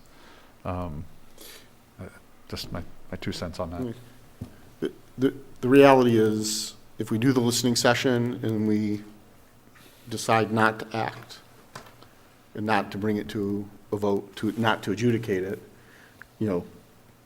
that inaction is actually an action. It is. It's an action not to change and not to consider the change any further. So I just, think we need to be cognizant of that, right? It's like a governor letting legislation sit on the desk and it passes by fiat without signature. It's a way of saying, okay, I want it to pass. I just don't want to say I want it to pass, right? We'd be effectively saying, we're not ready to vote to make the change. We're not going to vote. You're essentially voting. Or we don't want to vote. Not taking the motion as proposed. Right. So. Yep. No, So is there a motion from the floor at this point about proceeding? Are we ready to decide? Is there consensus that, yes, we should move forward with the listening session? I hope I'm more confused now. Or, do you want time? I mean, doing it right versus right now? Can we table any decision now, put it on our agenda for our next meeting? Yes. I know it's pushing it down, but I just think I've heard a lot of good things. Personally, I want to think some more about it. That's just my.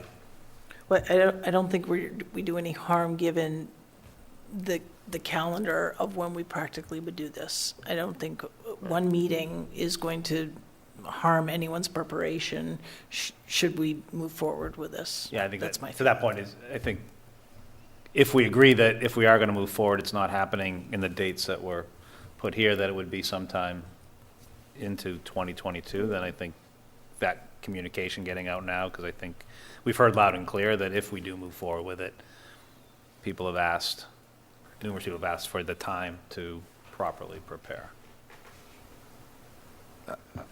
I would be okay with that. I'll just remind the board that a few weeks ago when we talked about this, we kind of said, hey, let's push this off until October, November. I was actually a little surprised that we were pushing it off that far, because I thought this was have a listening session and then we can make hopefully quick work of this. So I want to be careful of pushing the ball too far out. I think we're at the point where it's beyond quick work. Yeah, I agree with you now. Yeah, obviously hearing this information. Given the level of communication and the passion and intensity of it. Sure. So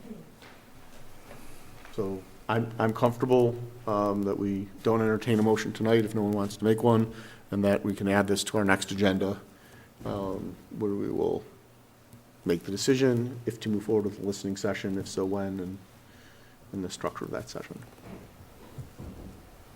Okay.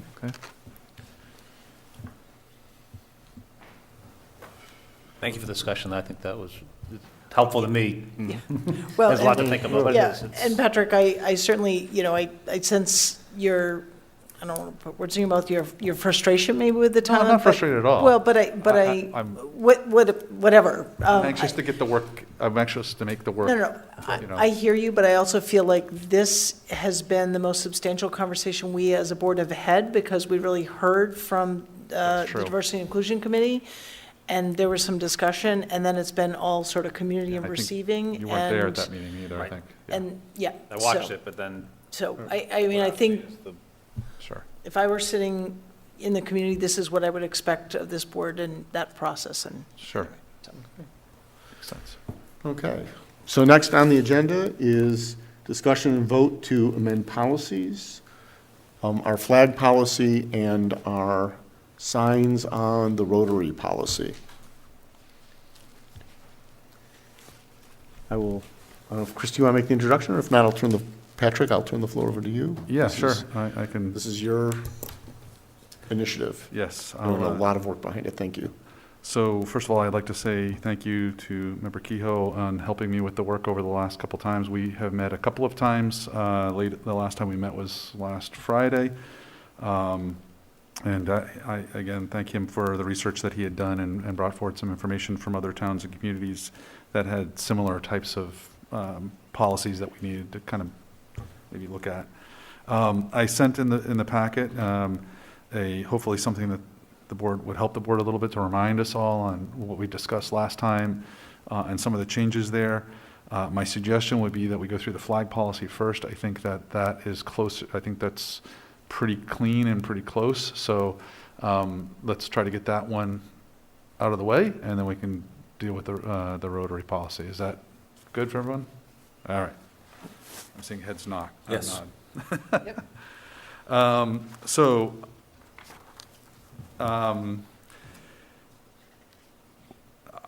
I'll just mention that there were a number of deletions in the policy for the community to understand. In Section 1, there was a formatting update. Section 2, another formatting update. Section 3, AIII, we removed local and added and between national and state.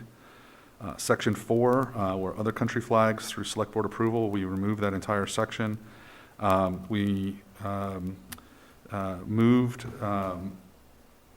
Section 5 to the new Section 4 for waiver and liability. No changes to that other than the section change. We removed Section 6, which is the exclusions. We moved Section 7 and 8, which were the exceptions and the exception process.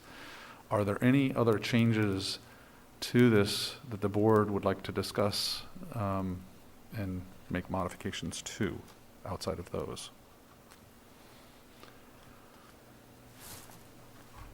Sean? No. On the spot. No, I confirm with Patrick that walked through this one, and I felt like the last time we spoke about this, we were actually solid on the flag policy. We were just looking for an updated copy based on our changes, so I felt very good about it. Can I just ask for clarification? Just so where we talk about everything under 3A, so with the understanding that we're going to fly the American flag in accordance with the U.S. United States Flag Code, at least my understanding of it is that that means that the United States flag always flies on top, right? Correct. Highest? Yep. So in 3A, does that mean that, does that presume that all these other flags would only fly under the U.S. flag? Like they would, or they could fly independently on a flagpole? I'm not trying to be too sticky here, but so let's just take Forbes, for example. Is it possible that the U.S. flag could come down and for some reason, the Massachusetts state flag could go up because it's Massachusetts Day? Well, I mean, I think that would. I mean, it might be unlikely. I'm just trying to understand how to interpret the policy. Yeah, my understanding is when it's really the town's discretion on what flags they fly in the building, right? So if for some reason we decided to pull all flags down from Forbes, we could pull all flags down from Forbes. But the only ones we could fly in lieu of the United States flag would be these listed under 3. We're not saying in lieu. So we're not saying in lieu at all. We're saying that we can fly these other flags. We're providing guidance to the town manager in regards to what other flags we could fly in conjunction with the U.S. flag. I think that's the language says It then doesn't- the U.S. flag. If you removed Right. that, It doesn't say in conjunction with. Okay, may I allow. or just display made of say other- allow the display of Instead other of flags, conjunction with the U.S. flag. or just take out then the U.S. flag, which is display of other flags as follows. It's Because just, then it sticks back to you're always going to follow the U.S. flag Right, code, but- or in conjunction. But if US that's- flag code, if we decided not to fly the US flag in front of the Forbes building, then this is still saying we could fly these other flags Right. in place of it. There's no requirement that the US Yeah, flag you be don't have- flying on any pole. right. What this is saying is that if the US flag is there, we can fly these other flags if they're on the same pole or approximate. The US flag would have to be higher than any of these other flags. Correct. So the wording would be in conjunction with the U.S. flag or Right. eliminate it entirely and just say other flags, which allows you the flexibility to fly other flags on the building, even if the American flag, U.S. flag is not on that building. But or on- limited to what's in 3A. Limited to what's in, Three, correct, right. limited to what's in 3A. Right. I mean, I don't foresee a reason why we would ever lower the United States flag only to fly another, so Right. I would recommend that we have it be Conjunction in with. conjunction with. Okay. I'm fine with that. Okay. Any other modifications, questions? Oh, We have one over here. I would remove the link in the policy because those can change. So I would just refer to the flag code. But what is specifically meant by the police department flag and the fire department flag? Good point. my understanding is that there are flags that represent police and fire. I don't know if, that was brought to my attention, so I think even in our meeting, we talked, that was raised by folks, was that there are police flags and fire flags.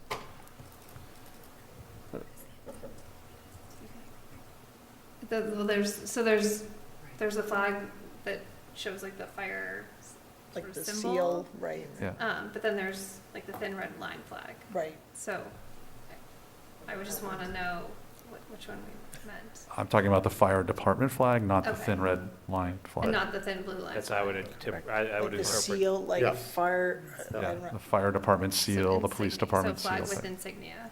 Right. Some- yeah. Okay, so Okay. would you like that clarification? Is that something the board? Is there a name for that? 'Cause that's how I interpreted it, but I understand But that's that a now. great- It's- Right. yeah. It's a great point, because I don't think it's endorsing Right, not a, how buildings. Does DPW have a flag? Not that I'm aware of. right, so, I'm just, But- I mean, you could say with, You could combine 4 and 5 and just say flags representing the fire or police department insignia. Or, yeah, I was going to say fire department seal, or whatever. You could say- Chrissy, you tell me whatever the term is. I'm trying to figure it out. I don't know if it's like with logo or patch, maybe? Westborough with logo. and or patch, right, because it could be like the Westborough Fire, like, let's just say that they have a Westborough Fire Department flag. Because that's how it's written, right? It's the fire department flag. So what is their department flag? Their So department maybe flag you isn't the just thin say red line. Westborough Department. Right, but they Right. could, I'm not saying they would adopt the Official thin red flag. line, or, but, yeah. Again, We- looking at the we- title of the section, it's with your approval. Okay, I just Right. want to make So- sure I understand, because I don't want to. So maybe specifically saying Westborough Fire Department flag and Westborough Police Department flag. I'm just looking Because at there- flags there's online. actually You're a- printing. there is Grab the a- microphone.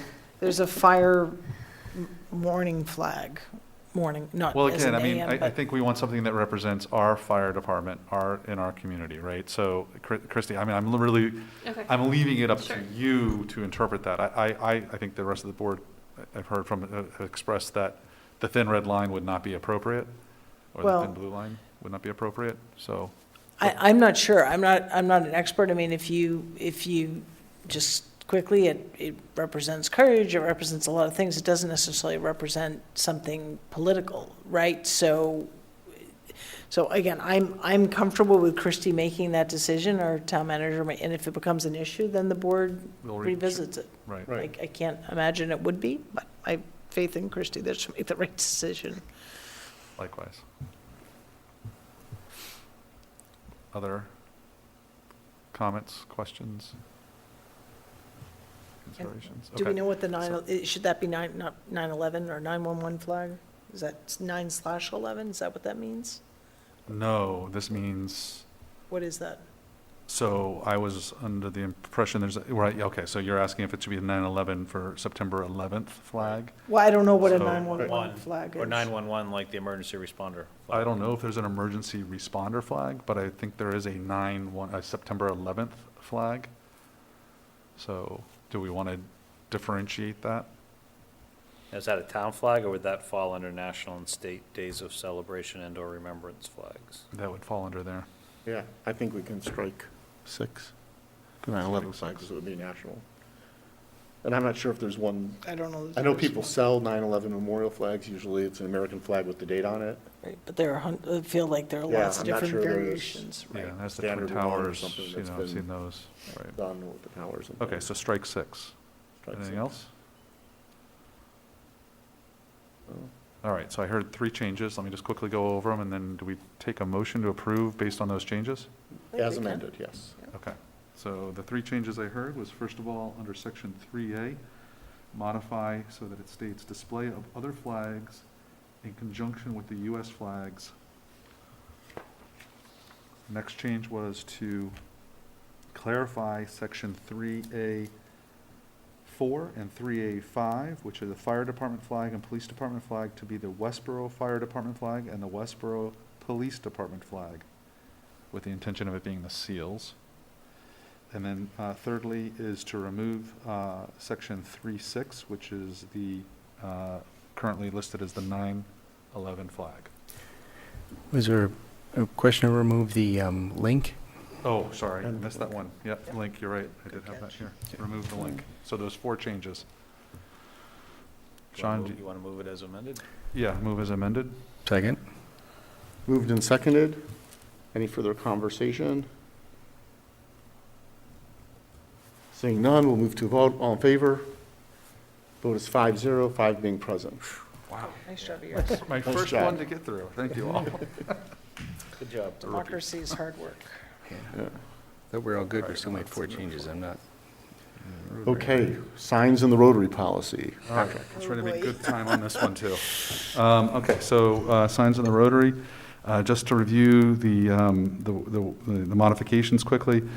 Section 1, we moved 2B, which was national and state days, to Section 1F. Section 2, we removed 2A, informational and non-advertisement, and moved 2C, which was displays and other objects that are not signs, to a new Section 3 and simplified that section. Under Section 3, we changed to new Section 4, which is waiver of liability. Section 4, which now became Section 5, we removed explicitly as it was redundant in that section, and we also further clarified what is now Section 5D, or what was Section 4D. In Section 5, exceptions to the Select Board approval, we removed the entire section. In Section 6, we removed the exception process, that entire section as well. So, let me dig into it here.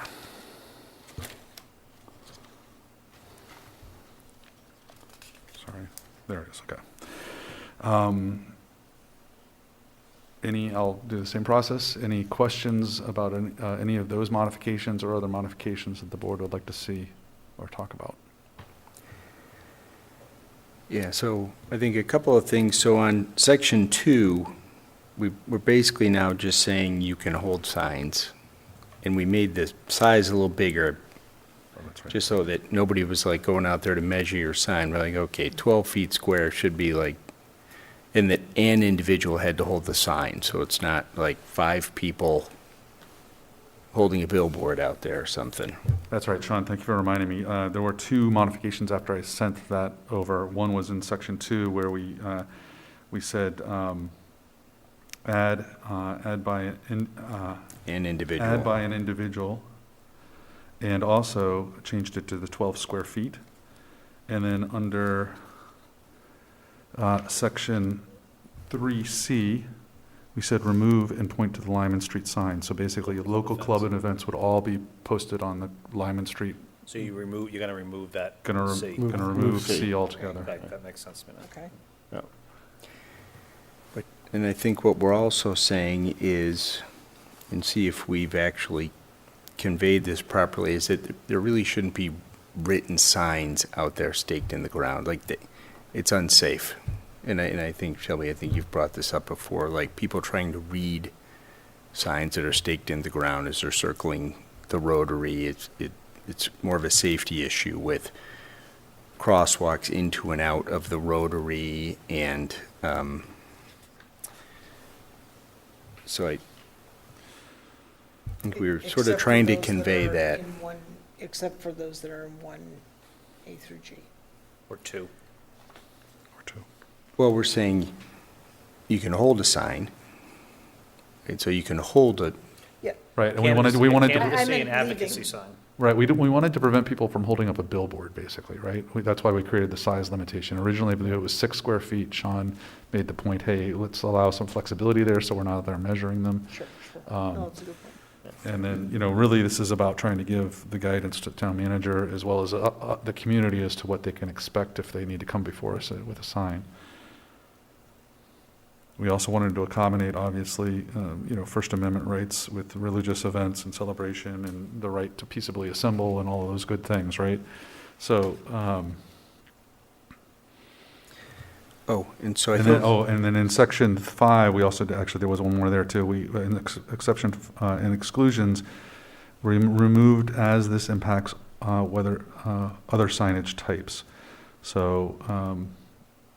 The Section 5B, lighted signs are prohibited except for official time notices. We want to remove this as it affects other sign types, such as, for example, a tree. The lighting of the tree, right? So we can't say that you can't have lights because then you couldn't light the tree. So we decided to lighting the tree isn't a sign. It's a display. So these are other signs and displays. Okay. I guess 5D, no written signs, displays or advertisements are permitted. I guess the term no written signs, if you don't have a written sign, you've got a blank. The way I interpret it, when I first read that, it's like, if you, I saw a cartoon that said, you know, the cartoon was writer's strike, and there were 5 people picketing with blank signs. The writers are on strike, right? So, you know, and then I read this, and I thought, oh, no, you know, no written signs. I think this might be better worded, you know, no displays or commercial displays or commercial advertisements they're not permitted. And then say signs should not include, you know, basically define what that means. So this, you know, signs should not include things such as phone numbers, websites, and other contact information. So Section 5 applies to all the previous sections in regards to the exclusion, so it has to pertain to other signage and displays as well. So when we were thinking about this, the thought was, hey, we need to account for all of the little flags that are placed on, the poppies that are placed on it, right? Those are non-flags, they don't have any wording on them. We need to make sure that that is something that we also include in the exclusions piece. And we also wanted to take into consideration things like religious displays, which had previously had websites advertised on them. But no, I'm fine. I'm fine saying you want. I mean, you could say that if a religious display has contact information, it's an advertisement. Yes. Right. So, it's the term no written signs. I'm thinking that it should just say no signs. Right. Displays or advertisements are permitted as, you know, this as an example, any sign that includes phone number, website, or other contact information is sort of defining what we mean by advertisement. Right, but if you have a campaign sign and you want to put your phone number on it or your website, then you'd be violating this. Right. And my campaign sign had a website on it. So, but it's no written sign. And I think What does that even mean? That's my point. Well, I think the intent that's was more, you Handwritten? can't stake anything in the ground in the rotary that has writing on it, period. But that doesn't say That's not what this. you can't stick it in the ground. It says you can't have a sign with writing on it. Right. It's a grammatical Well, issue. could somebody, then how about like if somebody wanted to put up a peace flag or a LGBT flag, right? That's a sign, that's a display, it's a political statement perhaps. No words on it. And Would maybe we it's allow that to Yeah, be displayed? no written signs will be No, staked in the ground. Or no written signs will, you know, you can't, you can have say to no. hold a You sign. can say no signs can be placed in the ground, because the poppies and the flags aren't signs; they're other displays. So this So this you whole take this displays out though. yeah. So the whole this whole thing kind of started originally around advertisements, right? Right. So that's kind of how this. I think we should have one line that says no advertisements, commercial or otherwise, right, and define very broadly what that is. Yeah. And maybe it's just no advertisement signs or displays. Well, you can't get rid of What, signs because I think flags falls under technically a sign and Is it an displays. advertisement though? it seems like the, section Tell us We're one, wrapped around the axle here. Help us, Christie. section one is pretty specific about what can be there. Yes. And then section 2 just says you can hold campaign signs. Section 3 says you have to come to the board if you want to put religious events or celebrations. So what's the purpose of the exclusions? Well, Yeah, that, okay. That's a good where point it was. too. Yes, Yeah. thank you, Kirsty. I was, yeah.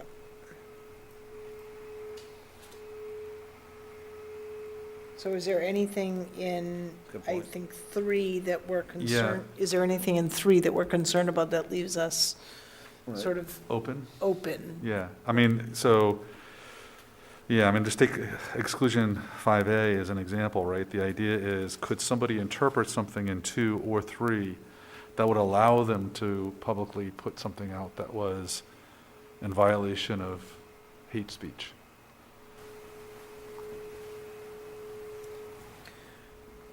Well, And that is 5A is the definition of how the Supreme Court defines hate speech. so I don't, I didn't hear anything from the board on 5A, like, because, so we may want something that specifically talks about let's be really clear, like signs that, in 5A or any displays are not prohibited. But I think, Christie, if I go back to this conversation a couple of weeks ago, months, you said, it was like that double negative. It was you don't want to exclude you don't want to write a whole list of what's excluded, right? So I feel like I feel like 3 is kind of like, these are the other things we'll consider.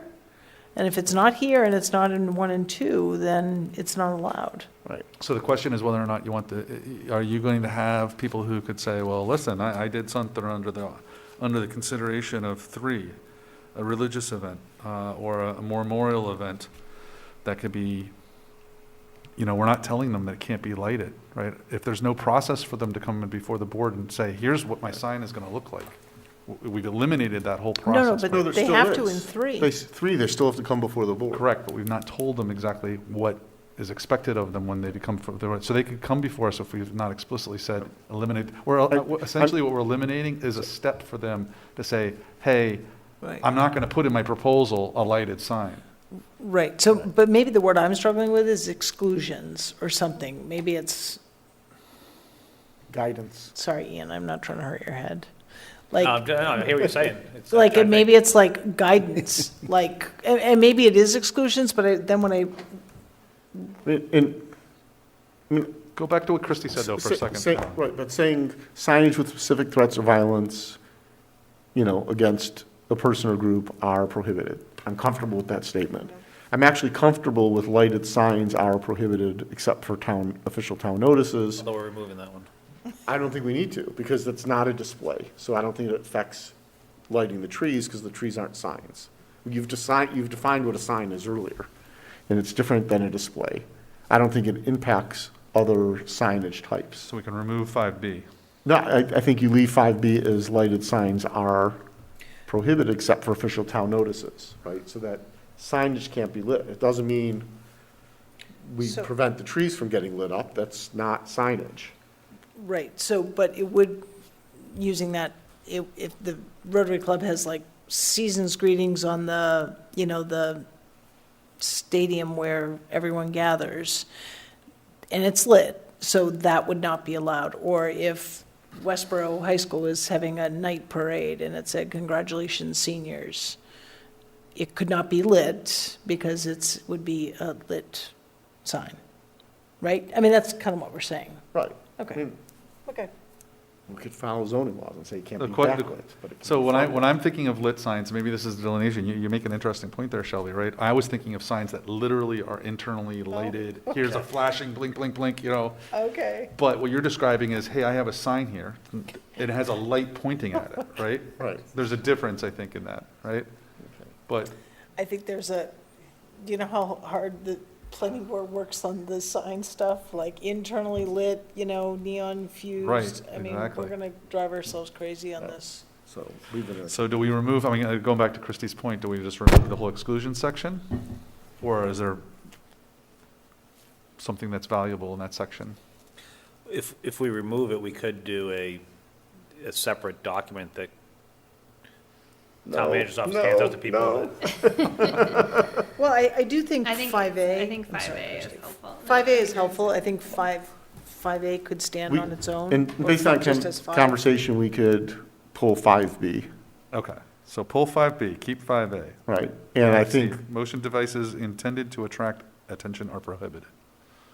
I'm thinking of what were those? I love those things. They We crack me can't up. have one out on the Wavy Rotary. guys. Crack Yeah, me wavy up. guy, whatever he's Right. called. I wouldn't put one Wavy on the guy, Rotary, but spinning they red crack light. me up. So, Do we want to keep 5C? I do. I'm fine with keeping it. That's fine, All right. that's fine. And then we had a lot of conversation around 5D. It sounds like perhaps that's one to remove as well? Well, I would, rather than saying no written signs, I would say no advertisements. Right, That's it. No advertisements are permitted, right, period. period. Period. Okay. And I don't, well, I mean, no, Well, I don't mean to, I'm sorry, I didn't mean to. I guess I would say no advertisement, period.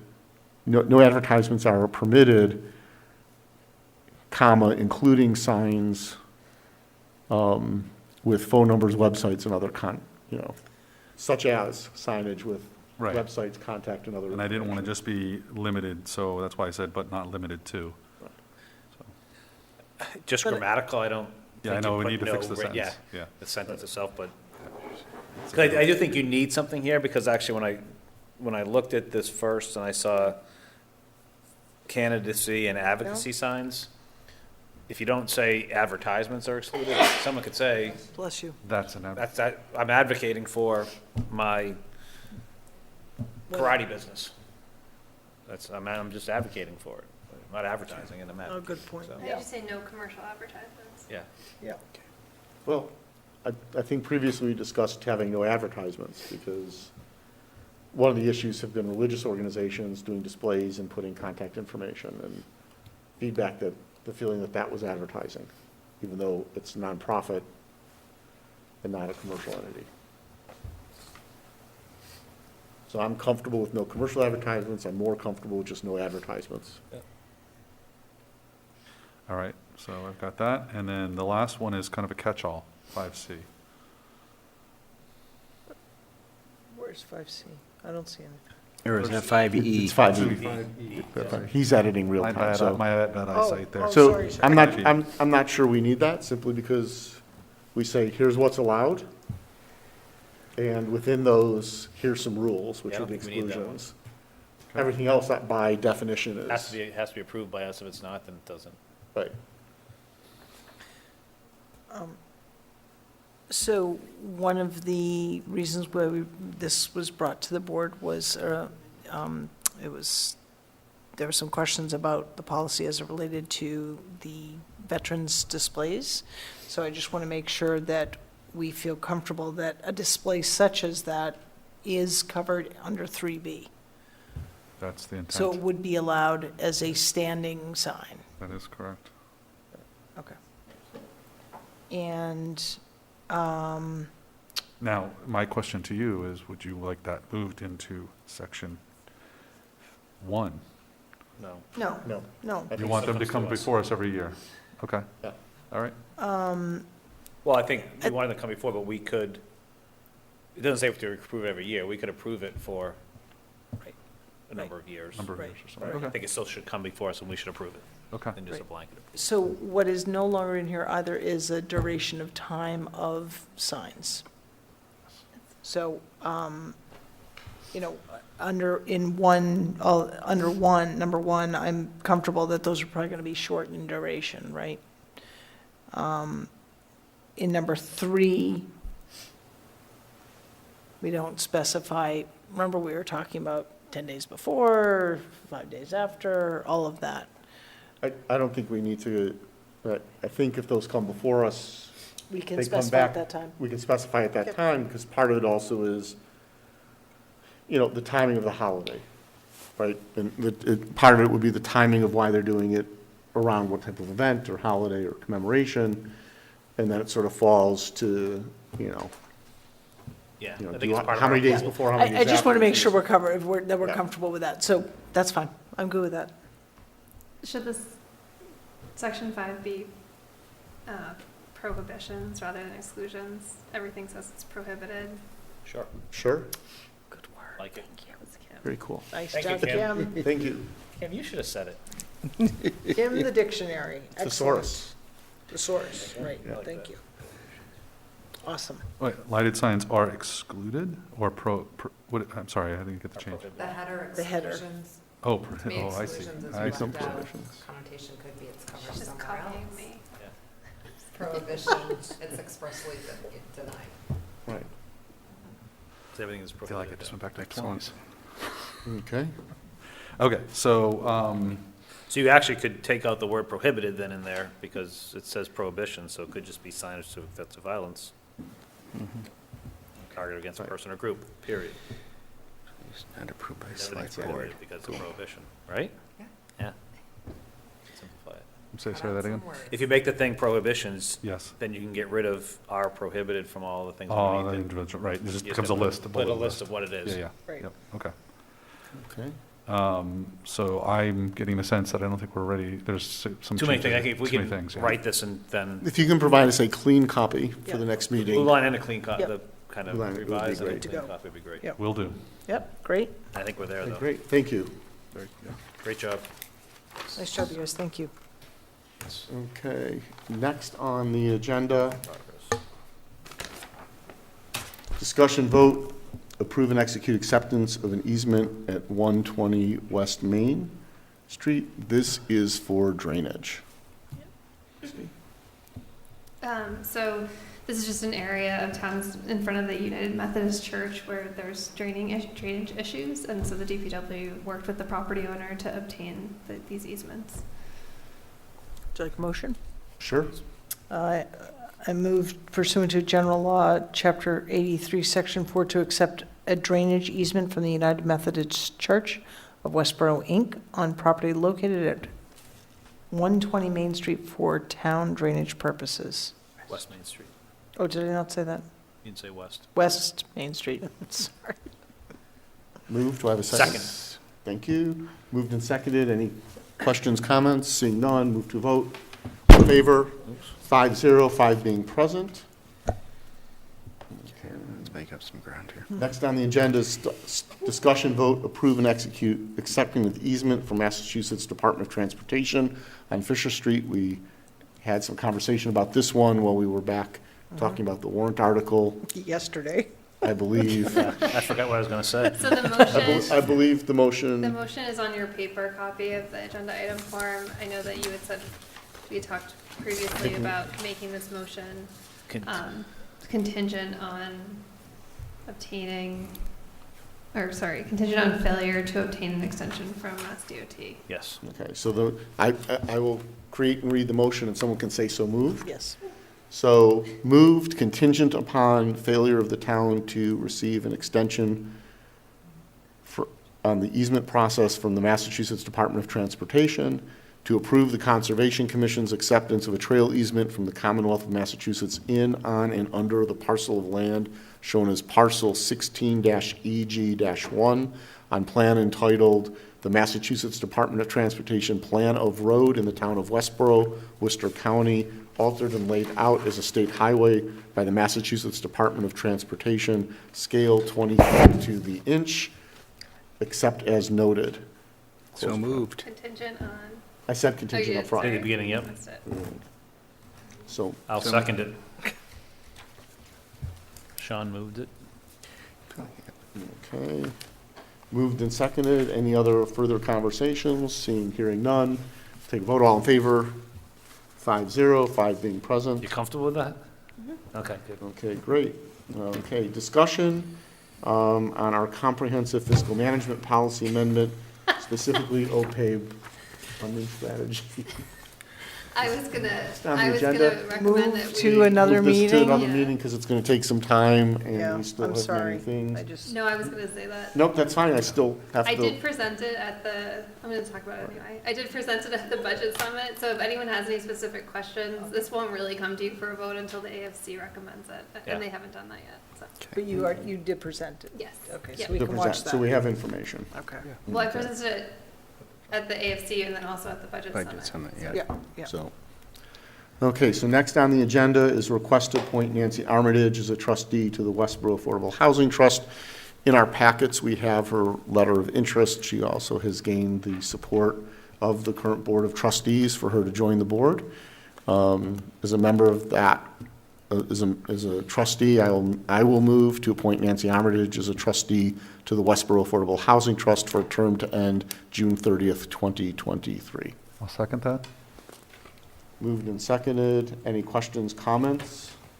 Thank you as always. Okay, I will thank her for stepping forward and getting involved. She has attended recent meetings of the trust and has relevant expertise to the trust and is very I think so interested. too, with her legal expertise, commercial real estate, all that. It Legal, sounds like she's commercial great. expertise, development, state regulatory frameworks, everything. So she'll be a valuable asset to the trust. So any further comment or questions? Seeing none, move to vote. All in favor?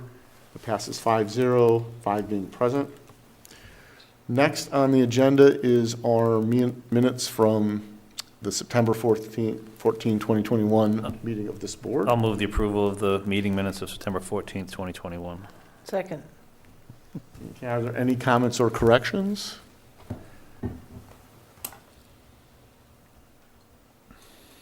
One second. Seeing, hearing none, all in favor?